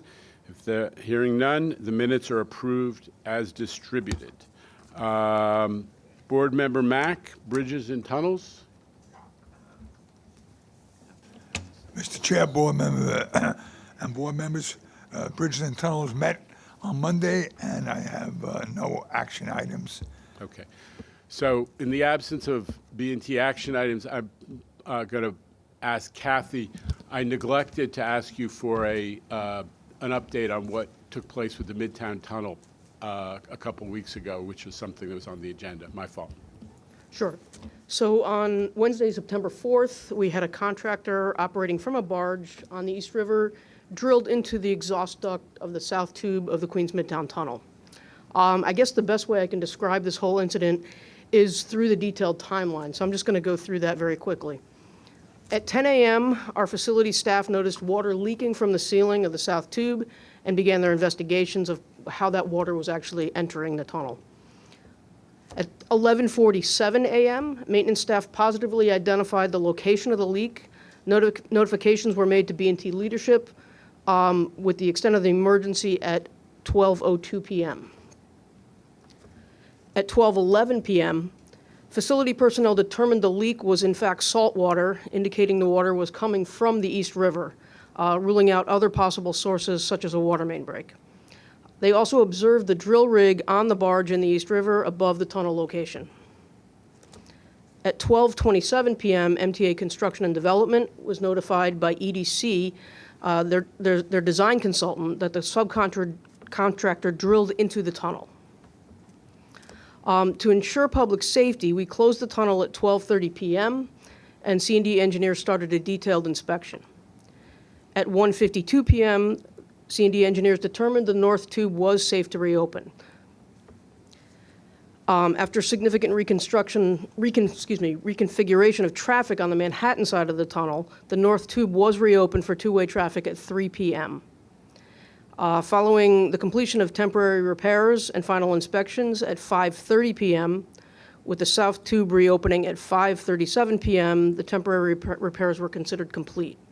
I want to commend the coordination of our leadership team, the actions of the QMT facility staff, all of our B&T departments, our partners at MTA headquarters, construction and development, and the MTA PD, as well as Basilico Civil, HNTB, the U.S. Coast Guard, and the U.S. Army Corps of Engineers.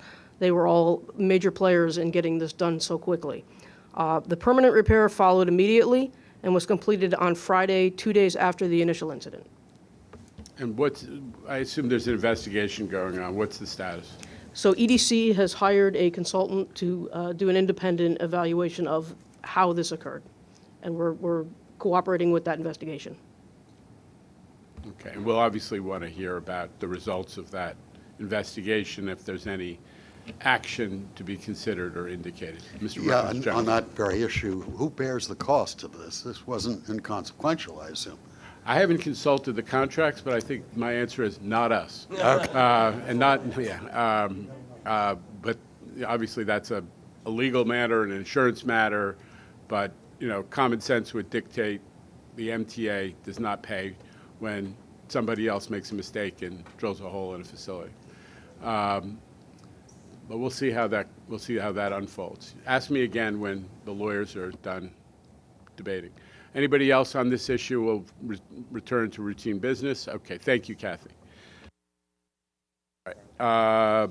Ms. Lopez, the Railroad Committee. Thank you, Mr. Chair. The Committee on Metro North Railroad and Long Island Railroad met on Monday, but no actions were taken. Okay. Transit, Mr. Chu. The New York City Transit Committee met Monday and reports the following. There are two items for a proposed expenditure of $6 million. The committee recommends these items, and I move them. Is there a second? Dr. Rizzo, all in favor? Any opposition or abstention? The items carry. This concludes the New York City Transit Committee report. Okay, Capital Program Report, Deputy Mayor Joshi, please. The Capital Program Committee met on Monday and reports the following. Construction and Development has one competitive item and two ratification items for a total of $9.6 million. The committee recommends these items, and I move them. Is there a second? Thank you, Mr. Chu. All in favor? Any opposition or abstention? The items carry. This concludes the Capital Committee program. Finance Committee, Mr. Zuckerman. Thank you, sir. The Finance Committee met in the antechamber down the hall on Monday and reports the following. There's one action item this month. The item seeks board approval for the all-agency investment guidelines, which are slightly updated. The committee recommends this, and I move it. Second, Dr. Rizzo. All in favor? Any opposition or abstention? The item carries. Thank you. The Finance Committee also, under our procurement agenda, have four competitive items for an estimated expenditure of $3 billion. The committee recommends these four items, and I move them. Second, Dr. Rizzo is fast on the seconds, and again, thank you. All in favor? Aye. Any opposition or abstention? The item carries. On to our real estate items. We had 6 transactional items this month. The committee recommends these items, and I move them. Second, Mr. Fleischer. All in favor? Aye. Any opposition or abstention? Thank you. And that The items- concludes the Finance Committee reports. Okay, the last item of board business will be to convene an executive session to discuss the labor matter. Motion to convene executive session pursuant to New York State Public Authorities Law, Section 105(1)E. Thank you, Mr. Herbst. Thank you, Dr. Rizzo, for the second. We are in executive session.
Not really. It doesn't really matter. Okay. No, it doesn't.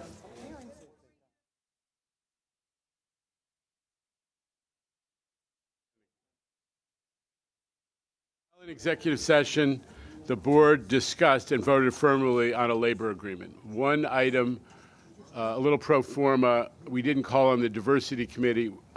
Ms. Lopez. Thank you, Mr. Chair. The Diversity Committee met on Monday and no action items were taken. Okay. With that, I'll take a motion to adjourn.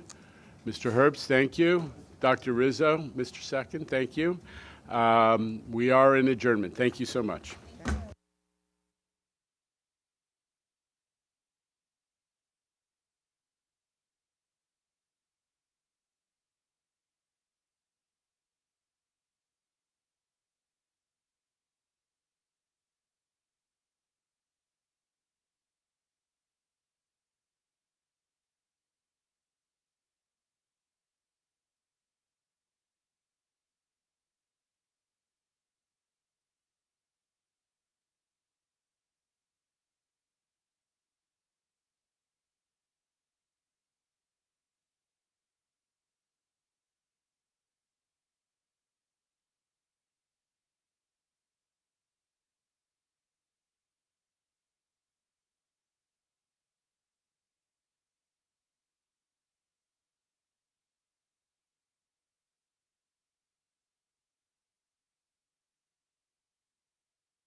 So it was just reported to me that Anthony Blinken had a press conference at Grand Central this week, and he started it off, because I think he's a New Yorker, he's at least a city person. He started off, he said, I have only 3 words for people about what to do in this week. Take the subway. So the Secretary of State is a wise man, and we appreciate it. Now, Ray Ramundi, where are you? Ray had everybody be nice to Ray, because Ray was the designated victim who had to drive from Wantagh to Grand Central. How long was that? 2.5 hours, 2:35? Yes, Mr. Chair. Yeah. Little reminder, take the subway. Listen to Anthony Blinken. Questions? All right. Good afternoon, everybody. We're going to start today with Nolan Hicks from New York Magazine. Nolan, good afternoon. Is it New York Magazine or Curb? What's your identity now, Nolan? I have many identities. Is know it the MTA? Is it New York City Transit? Is it the Long Island Railroad? Is it Michelle? Still the same guy, different label, but same guy, right? Yeah. How much trouble do you think you're going to have convincing Albany to come up with $33 billion? Honestly, I don't know. But I am optimistic. I mean, we went through what we went through with the operating budget, and people stepped up. We've done a ton of briefings, and everybody in Albany, their reaction has been the substance it seems to be right on. I mean, people may have some adjustments over time, but there's been very positive and kind of uniform head nodding at the program because of the way it was developed, all the work that went into it, the rationale that was offered, the emphasis. It's a very conservative program, sort of emphasis on fix what you have. And by the way, if we're going to do any expansion, let's use an unused right-of-way. So the spirit of this program is very conservative. It's focusing on protecting riders from a decline in service due to infrastructure that's been, for whatever reason, neglected or left unfixed. And I think Albany folks recognize it, and I am optimistic they will do what they need to do. Congestion pricing was passed before it was indefinitely suspended to patch a $15 billion hole in this capital program. Yes. You're essentially asking for 2 more congestion pricing programs. How realistic is that? Listen, I think that this is realistic. You know, folks who run for office are there because they want to make decisions about how to allocate state resources and make prioritization decisions. And I think that folks who have that power understand that there is nothing that impacts on New Yorkers' lives more than the public transit system. You know, people benefit from all different kinds of programs and initiatives and so on. They use different facilities that are state funded. But there are 6 to 7 million people a day who are depending on New York's public transit system. And I think that the decision makers recognize that you need a great public transit system, make sure our economy has an opportunity to grow, that young people continue to be attracted to come here, that companies want to stay here, and that their constituents are happy. So I am very optimistic. All right, next up is Samantha Liebman from New York One, right there in the center. Sam. So if you had to go to Albany today and speak to the legislature and the governor and make the case for the funding, what would you say? I think it's a version of what I just said, Sam, which is more New Yorkers depend more on public transit on a daily basis than any other governmental service or activity to enable their lives. And it is the engine of our economy. We couldn't, because of our density, we could not have the concentration of jobs, economic activity, innovation that we have if we were depending on transportation other than public transportation. It simply wouldn't be possible. People would go elsewhere, and companies would go elsewhere. So that is their principal responsibility, but they've been great partners. Let me just say, we have done briefings with leadership in Albany, and there's been a very positive and respectful reaction, in large part driven by the message that we are trying to make sure that this system, which is so essential, does not decline. and negatively affect people's lives and the economy. They get that.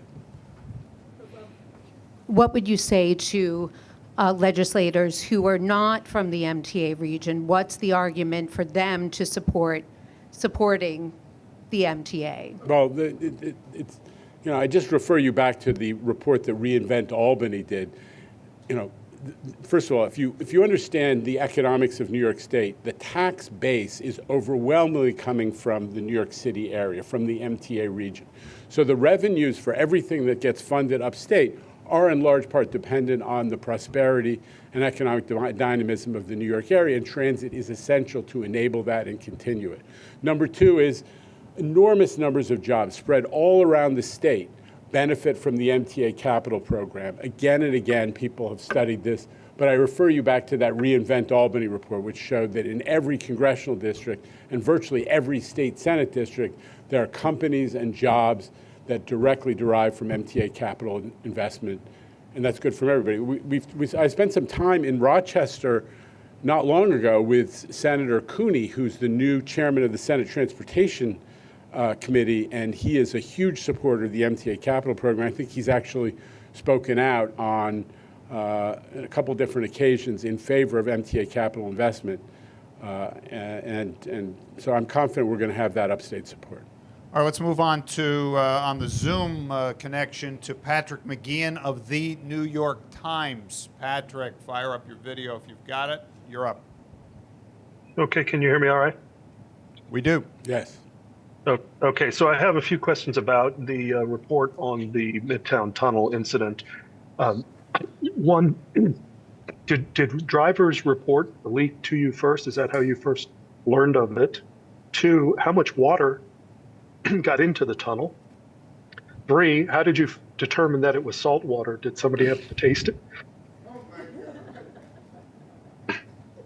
Okay, so I've got Kathy Sheridan. I don't know if you can see, but Kathy Sheridan, who's the president of MTA Bridges and Tunnels.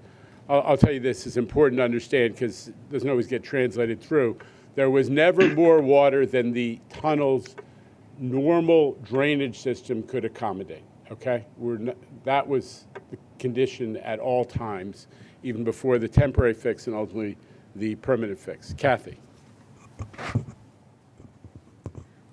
So, no, we had actually our maintenance employees were on site. They were the ones who noticed the leak of the water into the tunnel. They went on an investigative hunt for where it was coming in and found it in the exhaust duct. As far as how much water came in, we didn't calculate how much water came in. That really wasn't our focus. We were focused on fixing the problem. And how we determined it was salt was, yes, someone did taste it. All right, next up here in the House is Evan Simko-Bednarski, who was enjoying that last response. Evan from the New York Daily News. I love details. Thank you. Question on the power substations that are laid out in this plan. Something you guys have talked about a lot, and if I understood the presentation today correctly, if this gets funded to the degree that you're asking, we'll go from 36% of substations in poor and marginal condition to, through normal aging out, 27% in poor and marginal condition, given how things will age out as things are fixed. I know that there are arrangements such that one substation can sort of serve as backup for another substation. So just to help my readers sort of understand what's at stake here, what's the danger threshold? At what point are enough of them in poor and marginal condition that you might start not being able to sort of bring a backup online, that sort of thing? So I think the key fact, Evan, which I'm pretty sure you've been exposed to, is power delays of any kind have a wildly disproportionate impact on riders. They, on average, what was the stat, Jamie? It was, I think that's 35 trains are delayed on average by any kind of power disruption, which is significantly larger than the other features of the system that could cause disruption or delay. So that's number one. Number two, we have recent and very local experience with the consequences. We have watched our New Jersey neighbors suffer with the consequences of a power system that's been allowed to collapse in New Jersey Transit on the other side. So I think the team, a lot of expertise went into selecting the level of investment that is ultimately proposed in the capital program. Is it a perfect science? I would say not, but it gives us the confidence that we will be able to address, number one, the areas where there are multiple stations. The point that you made is the key one, where you have multiple stations that are in poor marginal condition, because that could take you out of business, God forbid, because there's no backup. There's a risk of no backup. And two, that we'll start to make significant improvements. Now, there is not unlimited electrical design and construction capacity in the system, so we also keyed the level of investment to the capacity of our regional electrical contracting industry as well. But mostly it's about eliminating those multiple substations in a row and getting started on turning the clock back to a time before we were at more than a third of our substations are in poor condition. Just one quick follow-up question on the Queens Midtown Tunnel thing, if I may. Kathy, thank you. I have to ask the expert to join me, but go ahead. I appreciate it. What are we talking about in terms of, knowing that it's not going to fall on you guys? What was the expense of having to do the permanent fix? How much did it cost in terms of hours, in terms of money? We don't have that calculated yet. We're collecting that information. What was the permanent fix? I know there was a plug that was able to be put as the temporary fix. What's a permanent fix look like? The permanent fix was from above. We pumped grout into the void, and that there's a plate underneath that's holding that grout in, and then it sets and hardens. All right, next up, if I could direct your attention to the mezzanine section. We got a couple of questions, starting with Sonia Rincon of Channel 7 Eyewitness News. Sonia. Thank you. My question is about Terrence Banks. In light of the federal investigation, does the MTA now have to look into whether there was any conflict with his work here at the MTA and his consulting? As far as, listen, we have not been informed of anything that would warrant that kind of a investigation. He was a unionized MTA transit worker, and that was his extent of his responsibilities. And I don't know of anything that, if we're informed of anything that warrants investigation, absolutely, we would look into it. But not at this point. Nothing's been shared of that nature. All right, and staying up in the mezzanine there, Vaughn Golden is with us from the New York Post. Vaughn. Hey, good afternoon. What are you expecting from the CPRB, and has the governor made any reassurances to you? Has she made it clear that she intends to actually assemble the panel this time around? Well, I would say this, that all the members of the CPRB know that the MTA is legally required to adopt a capital program and send it up to them. So sometimes that gets lost in the sauce. What we did today is actually required by law. We're generally trying to be a law-abiding entity. And we've been doing this, the MTA has been adopting these capital programs every 5 years for 40 years now. So none of this is a surprise to anybody. And all of the briefings that we've done with all of the members of the CPRB have, I think, collectively and individually given us the feedback that everybody gets why these are important investments. So there hasn't been specific discussion of how they will figure out the funding, but so far I think there's been a tip of the hat to our team for coming up with something which is very much well-founded, and like your editorial page sometimes says, is focused on preserving the viability and functionality of the existing system so we can deliver for riders every day. All right, and just moving down, but down the level too, Christina Baker from The Bond Buyer is joining us. Christina, this could be your first time joining us after a board meeting, is that right? Yes. Welcome. Welcome. Thank you. So the presentation said that the MTA can manage a capital plan of this size because the spending is comparable to 2022 spending, but you still have to execute a lot of the current capital plans. So I was wondering if, assuming we figure out the congestion pricing budget gap, do you have like a plan in place for how you would juggle both of those capital projects, and also whether that would strain the MTA's capacity? It's a good question. So one we studied a lot as we prepared this capital program. I think that one of the slides that was shown today, it showed you is that the third-party work, the actual type of capital projects where we have to do a procurement of construction and design and construction, the third-party construction work is not growing all that much year to year in the capital program. What's grown is our acquisition, our need to acquire, and the acquisition of rail cars.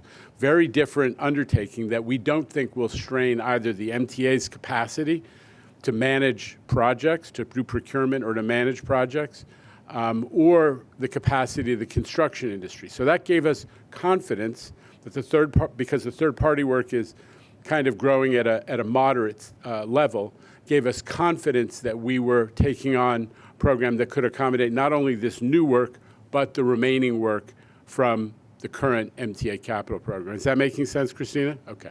But you should look at that one slide, because that was meant to communicate on this issue. All right, back to Zoom, where Jose Martinez of the city is standing by from the Upper West Side observation post, it looks like. Jose, good afternoon. Good afternoon, everyone. Jano, back in March, when the board signed off on the congestion pricing plan, the latest iteration of it, at least, you were asked how you plan to celebrate, and you said with the usual tray of OK sandwiches. So if and when... That's kind of the MTA way. There's no quality catering to speak of. So if and when the funding is found for not only this plan, the current plan, but the next one, how do you celebrate that, given what's at stake? Listen, today, kidding aside, today was a big day. We've been planning for this moment for a couple of years now. There's a ton of work that went into the 20-year needs assessment. You saw it, Jose. You know this, that the stack of paper represented hours and hours of work by professionals trying to figure out where the issues were in our system and how to prioritize fixing what.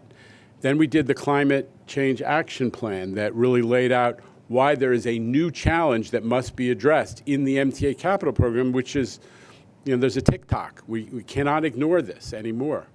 And we adopted a plan which got universal approval from our board and said got very, very positive reaction from, knowledgeable stakeholders and commentators. And so, there is cause for celebration. And I gave a Me Too era appropriate hug to Frederica Cuenca, who runs MTA planning, because she came and started working with me when I was in Jamie's seat down at MTAC to get ready for that we would have I'm going to go on for just a second, we have an enterprise asset management system where you're actually looking at all the components so you would know which components were in what kind of shape, which were most critical to service, that we would have a capital program that was built on data. And I gave a hug to Tim Mulligan because, unless we'd done that JP Morgan Chase analysis and got all the validation from the controller and other knowledgeable entities. You heard from the Citizens Budget Commission, which usually, tells us to be more conservative. They praised our program, and it's right in the middle of what they said it ought to be. So all that validation that went on was also a lot of work. So there's a lot of celebration today. We understand that the program's got to be, go through the Albany process, but this was an important milestone. So how will I celebrate next week? I suspect this is all just a cue for a Don Pepe's reference, and I refuse to deliver. Goodbye. And with that, we are joined by Streets Blog's own Dave Cologne right here in person. Dave. What happened to the Mets last night, Dave? Come on, man. I don't take low blows at you guys. Actually. All of my things that I say that are mean are fair. I I had a couple of you did just mention the CBC and their feelings on the capital plan, but they are saying that it should be smaller, and they had previously said that you are straining the capacity of both the MTA and vendors. And I know that you just mentioned the chart with Tim Mulligan to Christina, but I guess I would say, what do you know that they don't? Because they've now really been banging this drum, and about how you can't do $19 billion a year with the overhang, and you are just gonna you should shrink the plan. Listen, we're having a glass half full, glass half empty moment, because I would look at their statement, given the history of how the CBC reacts to MTA capital plans and spending, as very much a positive commentary. But with that said, we're comfortable because, as I said, that the spending, the trajectory of spending, what we're saying is it really differentiates between our capacity to manage third-party work, procurement, construction, project management, and so on, as opposed to what is a significant new challenge, but very different set of expertises and staff work and processes, which is growing how many rail cars we are acquiring. That's where a lot of the extra money is going. It's overdue. We got to deal with it. And I'm not prepared to say, because it's also a dollar amount, it's the same as managing a construction job. It's not. It's a job for a very different set of professionals, and we're confident we can step up to make those purchases and do those acquisitions. And then in terms of this funding hole that the capital plan has, previously New York Focus has done a decent amount of reporting on the way that New York State uses its flexible funds for highway spending, that we don't flex too much of it to transit. You've talked a lot about the MTA and how public transit is a big fighter of climate change, and the reason that we are able to kind of maybe survive it around here a little bit better. Are you going to be going up to Albany and making the case that highway funding should be flexed more to transit funding to fill some of this hole? Are you going to be front and center on that? Well, I know that program very well. I was, one of the people who was involved in shaping the 1997 transit bill, federal transit bill, that significantly increased funding in that category, CMAQ, congestion mitigation and air quality funding, and other transit highway funding that can be flexed to transit. So I'm a big proponent of flexibility.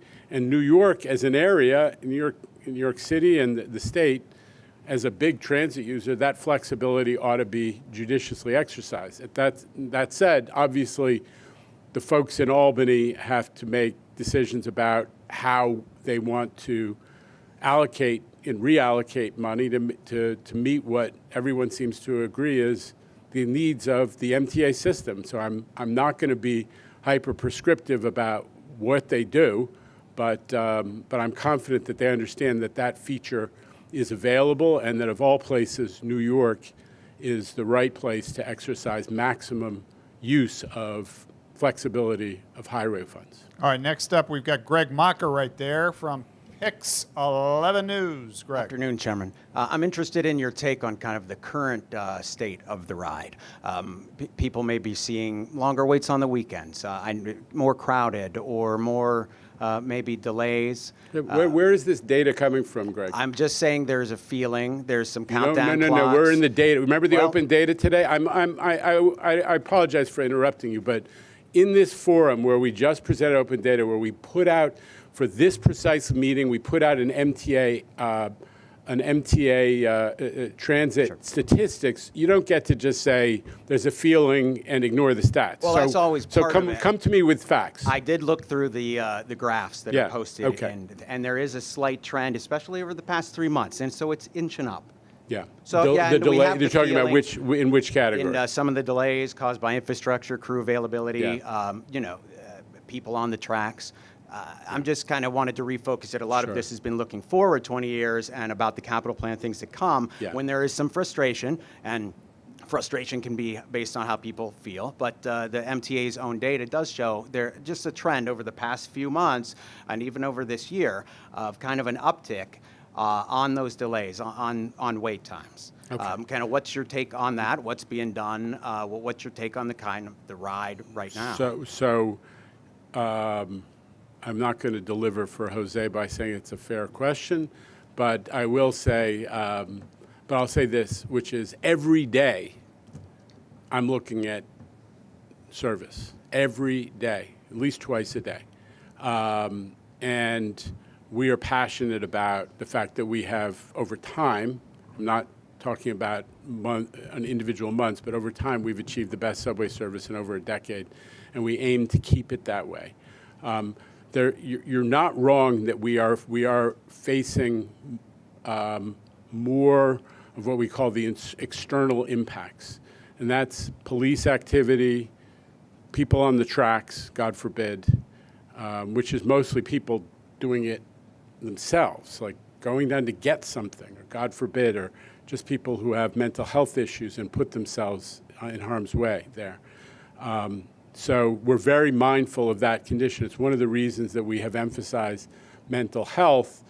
The mental health program, SCOUT, which I know you've heard about, is we want to get the people who are so seriously mentally ill that they might put themselves on the tracks. Terrible for them, God knows, but also bad for service. So we're every day looking at the different factors that can and do negatively impact service and taking action to push back on them. And we're going to keep doing that every day because it's all about the rider experience. You're right about one thing, which is we got to protect the rider experience, make sure people feel it's on time and it's reliable. Standing by on Zoom reliably is Anna Lay of the New York Times. Anna. Hi, thanks so much. Jana, I wanted to ask about congestion pricing lawsuits. On Friday, supporters of congestion pricing are going to ask a court to declare that the governor's pause was illegal. And I'm wondering how you feel about that.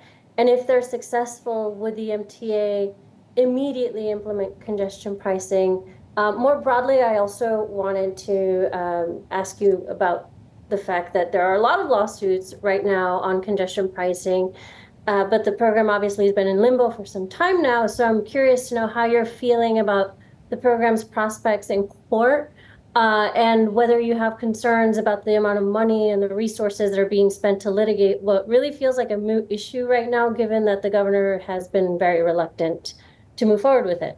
Okay, a lot of different questions in there. I'll say this about the litigation that is going to oral argument on Friday. The MTA is not a litigant in a substantive sense. In that we were named as, you know, again, I'm a lawyer, although I'm mostly reformed, and we were named as a technical litigant. We had to be a defendant for jurisdictional reasons, but we're not involved in the substance of the case because we don't have an opinion about whether the governor's action is legal under state law. What we know is what we said at the board meeting, which is as soon as the state is, for any reason, whether it's judicial or otherwise, is the other parties are permitted and willing to sign the agreement, we would proceed with it. So that's our position, but we're not taking a position on the legality of her action because we're not really a technical defendant. We're not a substantive defendant in that case. The other questions that you raised, I'm going to ask you to rephrase them because they're going in a couple different directions. Would you give that to me again? Yeah, I'm curious to know, how are you feeling about the program's prospects in court, and whether the program will be successful in, convincing judges that it can move forward?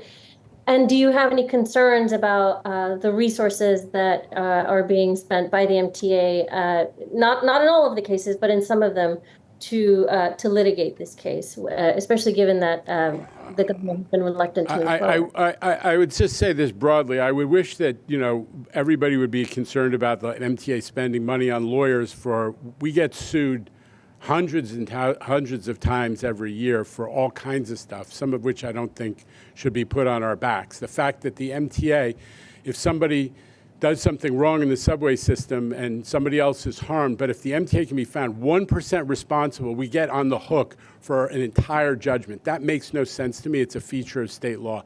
That's where we spend money on lawyers. The expense for defending our position in the environmental litigation related to congestion pricing is comparatively small compared to these routine tort and personal injury suits, which are constant and a huge volume in the world that we live in. If your question is about the Article 78 litigation that's going forward on Friday, I don't have a position on it, and I don't really have an opinion because, like I said, we're not a defendant in a meaningful sense. If you're asking about the remaining litigation about the environmental process that the MTA went through in order to, before the feds approved the congestion pricing program, I have every confidence that that will be successfully defended. And I'm sure you're familiar with Judge Lyman's opinion in the Southern District, which was pretty comprehensive and dispositive of every issue as far as we could tell. Obviously, there are other cases out there in other jurisdictions that take up some of the same issues. But we hope and expect that Judge Lyman's pretty comprehensive handling of all the issues in our favor would carry some weight with the other judges. And here to provide a testimonial on the reliability of Long Island Railroad service is Long Island's own Alfonso Castillo from Newsday. Alfonso. I got in on time today, so I appreciate that. A couple LIR-related capital questions. First, regarding bridges. By the numbers that were shown today, even the plans in the capital program only put a dent in a much bigger problem of bridges with structural issues. Can you address, whether riders or just Long Islanders should be concerned about the condition of these bridges, many of which, by your own standards, are structurally deficient and will not be gotten to in this next capital program? Yeah, listen. In past capital programs, all anybody in your seat was asking about is what new project or new improvement or new facility could get funded. I think it's gratifying that we are talking about what we have to invest to preserve this great system that's delivering such great service for Long Islanders. And, it's not an accident, and I hope you'll report it, about, we're up to 280,000 on the weekdays sometimes. In the old days, Alfonso, all these numbers. We were in the 310, 320 range. We're getting close to pre-COVID. That's really a testament to the success we've had with the railroad and attracting customers back. So I'm very positive about the railroad. Jamie, you're welcome to come up here and comment on it. I would just say that getting everyone to understand that we have to get started with the bridges that are in worse condition is not a message of neglect for the ones that are not at the front of the line. It just means we're being responsible and we're raising consciousness about the fact that we don't have an unlimited amount of time. Concrete and steel, when subjected to water, chemicals, and salt for time, eventually give out. You cannot ignore them. We're starting that work, but we're never going to let anything become a dangerous condition. You know how much we inspect. Jamie. I'll just emphasize that last point that there is first of all, there's a $14 billion investment in the railroads in this no longer proposed approved capital plan, including $600 million investment in Long Island Railroad bridges and structures. Just to be clear, just because we're rating something in a poor and marginal condition doesn't mean it's structurally deficient. Long Island Railroad workers are out there every day inspecting those bridges. We're not going to run service over something that's structurally deficient. We don't have structurally deficient bridges, but as the chair said, We need to keep making that investment to move ourselves in the direction of state of good repair, even while accepting that we can't get all the work done within one capital plan period. And just, Alfonso, I'll just remind you that a lot of our bridge work, the huge benefits of it is we can raise those bridges so that you don't get bridge strikes by dopey truck drivers who go on roads that they're not supposed to go on with too large loads and then shut down the railroad. We had one of those bridge strikes just last week, didn't we? What? Port Washington, it's Stony Hill Road. So we've, thanks to the third track project, we dramatically reduced the number of bridge strikes, benefit to everybody, doesn't shut down service. But these investments are not only because of structural deficiencies, also to make sure that we can preserve service at all costs. And another question related to rolling stock. This might be kind of a weird one, but maybe the number one or one of the top questions I get from riders is about windows on trains. And I know you're looking to replace the M3s with the M9As, and the M9s are looking good. Most of the fleet are these M7s, and especially in the last few years, I've heard complaints about on the south side how you can't see through these windows. They're so kind of muddied up. New Jersey Transit's had similar problems, and they just announced a plan to replace something like 500 windows. What, if anything, what's the cause of this issue, and what, if anything, can be done about it? All right. Well, you know, if I were New Jerseyan, I would vote for repairing the power system first, but rather than the view. But here goes. With the M9As, we're looking to return to a glass window. The M7s and the M9s have what's called a polycarbonate window, which was much lighter, and we thought it would hold up better. But as you can see from the south side, the sun on the windows, we've talked to different manufacturers, seeing what we could do to, slow that down or, mediate it. To this point, we're unable to do so. But to replace the existing windows would be an exorbitant amount of money and work, as we have to take the car apart to get to those windows. But with that being said, going forward with the M9As, we're looking to go back to a glass window, which will prevent that, as you can see on the C3 coaches. All right, let's go next door to Steve Nesson from WNYC and The Gothamist. He's here in person today. Steve. Hello, Chair. Given the state of good repair needs that we've all looked at and discussed extensively, the 20-year needs assessment, why devote any money to an expansion project like the IBX, or even moving forward with the next phase of the 2nd Avenue subway? If the trains don't show up for riders, it won't do them much good. And also, it pains me to say this, but also elevators as well, if the subways don't show up on time. Yeah. So, every capital program has different criteria that you factor in. And the number one that you've heard from us is preserve the existing system. You've heard from us again and again, we've got to preserve and protect the riders who depend on the existing system. But that doesn't mean that we completely ignore the realities of the need for equity to serve neighborhoods like East Flatbush and Maspeth that don't have significant rail access, the reality of travel patterns, where are people going to and from for work and for school between Brooklyn and Queens, the principal benefit of the IBX, and the need for people in low-income and working-class neighborhoods to have access to schools and education and jobs and everything else. So, the IBX does really get check marks in every one of those categories, and that is why it figured so high. It was by far the highest rated project on, what do we call that, the comparative evaluation work that you saw. It was all detailed in the 20-year needs assessment. So, Steve, you're not wrong. If we were forced to squeeze down the program, we would look at expansion as maybe something that would have to be re-examined. But in a responsible approach to the city and the region's future, you do want to address those criteria and do want to build projects like the 2nd Avenue subway, which is a fundamental equity project. East Harlem, Central Harlem were promised that facility, 75 plus years ago, when they knocked down the elevated trains on 2nd and 3rd Avenue. We owe it to that community to make good on it. It is the most the most transit-dependent community in New York. And that, too, is an equity and economic development necessity. Could I just follow up one quick question about the CPRB? Yeah. Last time I checked, I could be wrong, but Mayor Adams appointed himself to that board. Has he shown up to any of the briefings that you talked about? I've spoken to him briefly, and his staff has been extensively briefed, and I'm confident that they have briefed him and other members of the senior team there as well.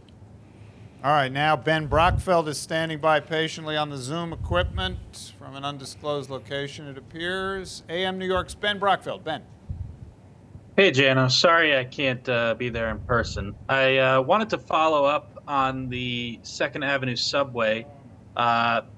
So, obviously, given what's happened with the congestion pricing pause, that work is basically in limbo. And it's not at all in the new capital plan. So, what's the future status of the 2nd Avenue subway? And is it fair to say that it's dead for the foreseeable future? Ben, no. I'm trying to help. No, it's fully funded in the last capital program.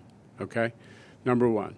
Number two, the work that is the predecessor work for the major excavation, tunnel boring, and station construction, the full fit out of the line. But the predecessor work is ongoing, funded in part by the money, that $54 million that Governor found for that purpose, so that when the major contracts are, when the congestion pricing, mishigas, as we call it over at MTA, is resolved, that project can suffer as little delay as possible. So we preserved the schedule that existed before the congestion pricing pause by continuing that predecessor work, and we'll see how long it takes to resolve the funding issue created by the governor's pause on congestion pricing. But the project remains funded, and it is not by any means dead, and there was no expectation that it was going to be funded in the new capital program. And we wrap up today's proceedings with Michelle Caskey, representing Bloomberg News. Michelle, good afternoon. Hey, Jano.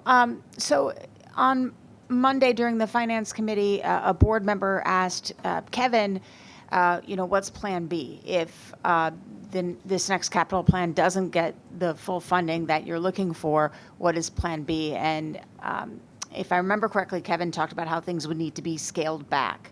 So for riders, for the plan, what does that mean for the plan? What does that mean for riders if MTA is then working on a scaled back plan? Well, listen, what we offered up is what we think is a responsible but conservative plan to preserve the existing system, first, second, and third, to modernize it so that we achieve the goal of having ADA accessibility in compliance with the legal settlement, but moving forward on ADA accessibility, that we're continuing the progress to having a modern signaling system that wasn't built when Franklin Roosevelt was the president and that constantly creates delays, and that we're making progress towards zero emissions buses.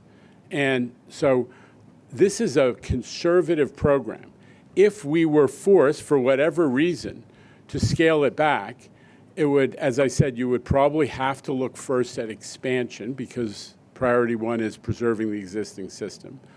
And there isn't, to use the common phrase, there isn't a lot of fat in this. This is the minimum program that we believe was necessary to achieve the goals of protecting the existing system, complying with our accessibility requirements, moving forward towards zero emissions buses, and having a signaling system that wasn't, built for Warren Harding, right? So it's not. This is not a grandiose program.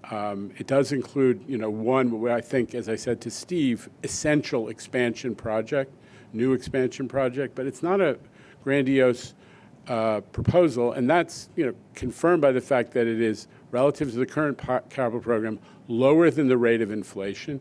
It's at the low end of the range that the controller of the state of New York, again, a respected and pretty consistently conservative or careful observer or commentator on the MTA capital program, is below the middle of his range. It's well within the range the CBC has, although they have slightly different mix of priorities. People are saying that this is a conservative, responsible program. So I don't want to. I'm very optimistic because Albany has stepped up again and again in meeting the challenge for the MTA and their constituents. But the answer is I don't think there's a lot of fat to cut. It starts to impact on important investments. Thank you, Jano, Thanks. Jamie, Rob, and Kathy for taking the questions. Good afternoon from Lower Manhattan.